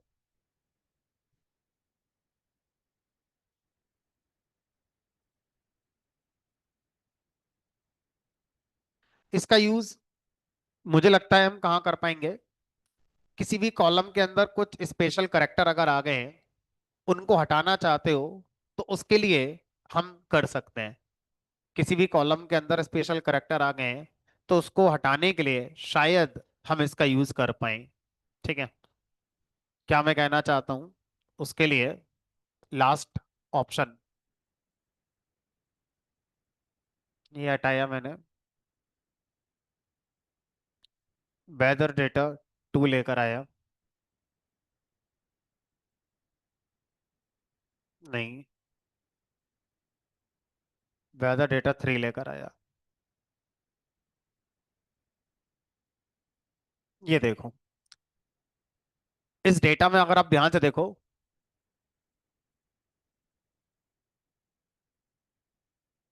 इवेंट कॉलम में सनी में एक सिंबल आ गया एट, ये मुझे हटाना है, हटाना है मुझे ये। ठीक है, तो अब देखो कैसे हटा सकते हो। तो मैं गया, कैलकुलेटेड फील्ड बनाया और यहाँ लिख दिया रिप्लेस कॉलम का नाम इवेंट, और इसके अंदर जो ऐड सिंबल आ रहा है इसको रिप्लेस कर दिया ब्लैंक स्ट्रिंग से। तो जब किसी भी स्ट्रिंग कॉलम में किसी भी कैरेक्टर को हटाना है तो उसको रिप्लेस कर देते हैं ब्लैंक स्ट्रिंग से। ये देखो, अब इस सनी में जो ऐड आ रहा था वो हट गया। अब इस वाले कॉलम को देखो, इस वाले कॉलम में मिसिंग वैल्यू तो मैं हैंडल कर लूंगा, कोई दिक्कत नहीं है। बट इसमें से एफ कैसे हटाऊं, इसमें से अंडरस्कोर कैसे हटाऊं, इसमें से सी कैसे हटाऊं? अब कैसे रिप्लेस करोगे? रिप्लेस में एक बार में एफ लिख सकते हो या फिर अंडरस्कोर, तो 3 बार रिप्लेस लगाओगे।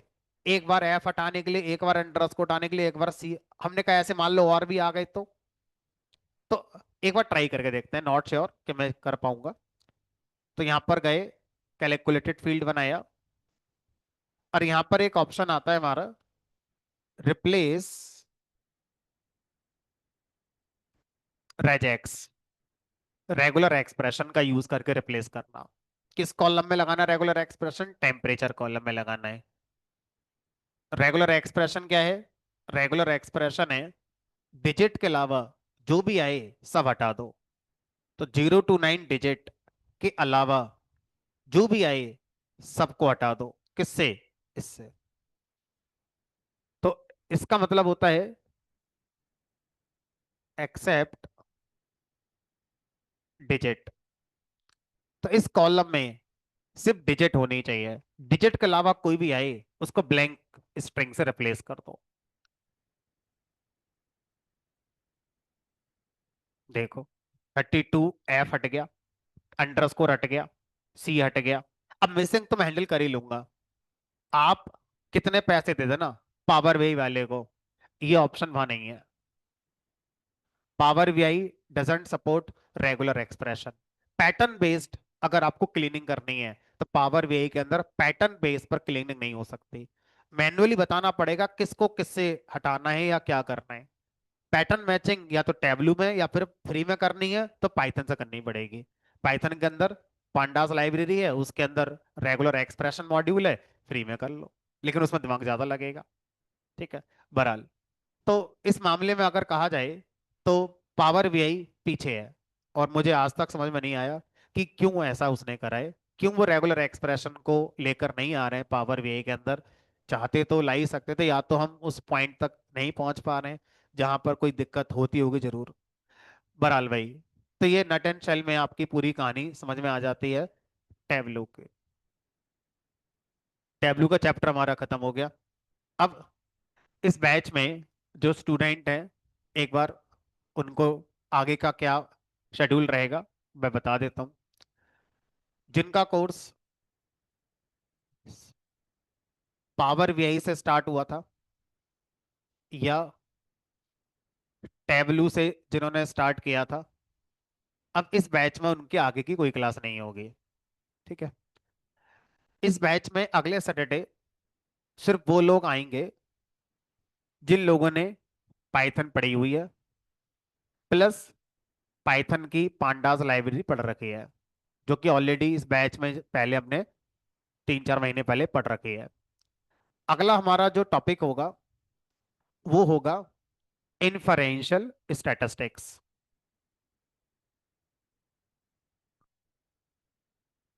स्टैटिस्टिक्स के दो पार्ट होते हैं। पहला पार्ट होता है डेस्क्रिप्टिव स्टैटिस्टिक्स। तो अभी तक जो पढ़ रहे थे वो सब डेस्क्रिप्टिव स्टैटिस्टिक्स का हिस्सा होता है। उसमें नमपाई, पांडास, मैटप्लॉटलिब, सीबॉन, टेबलो, पावर बीआई सब उसी का हिस्सा होते हैं। अब स्टैटिस्टिक्स का दूसरा हिस्सा होता है हमारा, जो जनरली जो मशीन लर्निंग पढ़ते हैं आगे उनको जरूरत पड़ती है। हर किसी को इसकी जरूरत नहीं पड़ती, इसलिए अब तक इसको हमने नहीं पढ़ा था। बट अब हमारा सब कुछ हो चुका है। अगला मॉड्यूल हमारा अब जो स्टार्ट होगा वो होगा मशीन लर्निंग। तो मशीन लर्निंग से पहले हमें इसके बारे में एक अंदाजा होना चाहिए इन्फरेंशियल स्टैट्स का। ठीक है। तो अब नेक्स्ट सैटरडे संडे दो क्लास पहले मैं आपको इन्फरेंशियल स्टैटिस्टिक्स के दूंगा। सिलेबस में अगर हम देखें तो जिनका सिलेबस डीए है उनके भी है, जिनका data science pro, data science AI कोई भी है, तो सिलेबस में सबके है। लेकिन काम में सिर्फ किन के आती है, जिनका कोर्स डीएस और एआई है। डीए वालों के काम में जनरली ये नहीं आती है। तो अगले सैटरडे ऑफिशियली कोर्स के अकॉर्डिंग डीए डीएस एआई वाले आ सकते हैं, वो लोग जिन्होंने पाइथन पढ़ रखी है और पांडास लाइब्रेरी पढ़ रखी है। जिनका कोर्स डीए डीएस है बट उन्होंने स्टार्ट करा है पावर बीआई से, नॉट फ्रॉम पाइथन, तो उनको फिर अगली क्लास में कुछ भी समझ में नहीं आएगा, उनके आने ना आने का कोई फायदा नहीं होगा। तो जिन्होंने पहले उन लोगों के लिए जिन्होंने अपना कोर्स पावर बीआई से स्टार्ट किया है, आई गेस ऐसे 8 से 10 स्टूडेंट हैं इस बैच में, जिनमें से दो तीन ही आते हैं, 6 7 अपना पैकअप कर चुके हैं, उन्हें समझ में आ गया कि सिर्फ हंसी मजाक में चीजें नहीं होती, पढ़ने से चीजें होती हैं, है ना। तो जिनका कोर्स पावर बीआई से स्टार्ट हुआ है वो लोग अपना नेक्स्ट मॉड्यूल के लिए मधुर सर से कांटेक्ट कर लें और अपना नेक्स्ट मॉड्यूल शेड्यूल करा लें। नेक्स्ट मॉड्यूल में भी एक्सेल हो सकता है आपका, मे बी एसक्यूएल हो सकता है, मे बी पाइथन हो सकता है। ठीक है। जिनका कोर्स ऑलरेडी इस बैच में पाइथन हो चुका है, प्लस उन्होंने पांडास लाइब्रेरी पढ़ रखी है चाहे इस बैच में या किसी और बैच में, वो ही अगली क्लास में आएंगे और इन्फरेंशियल स्टैट्स हम लोग पढ़ेंगे। तो जिन्होंने पांडास नहीं पढ़ा है वो अपना पाइथन पढ़े पहले। नहीं तो आप इस बैच में नहीं होंगे, किसी और बैच से आए होंगे फिर, है ना। तो आप किसी और बैच से आए हैं तो उसी बैच में पांडास आएगा, उसी में फिर पढ़ना आगे। चलिए ठीक है। तो नेक्स्ट सैटरडे मिलेंगे हाइपोथेसिस टेस्टिंग चैप्टर के साथ। जिनका पाइथन हो चुका है, पांडास हो चुका है, सिर्फ वो लोग आएंगे। ठीक है। कोई क्वेश्चन किसी का रह गया हो, कोई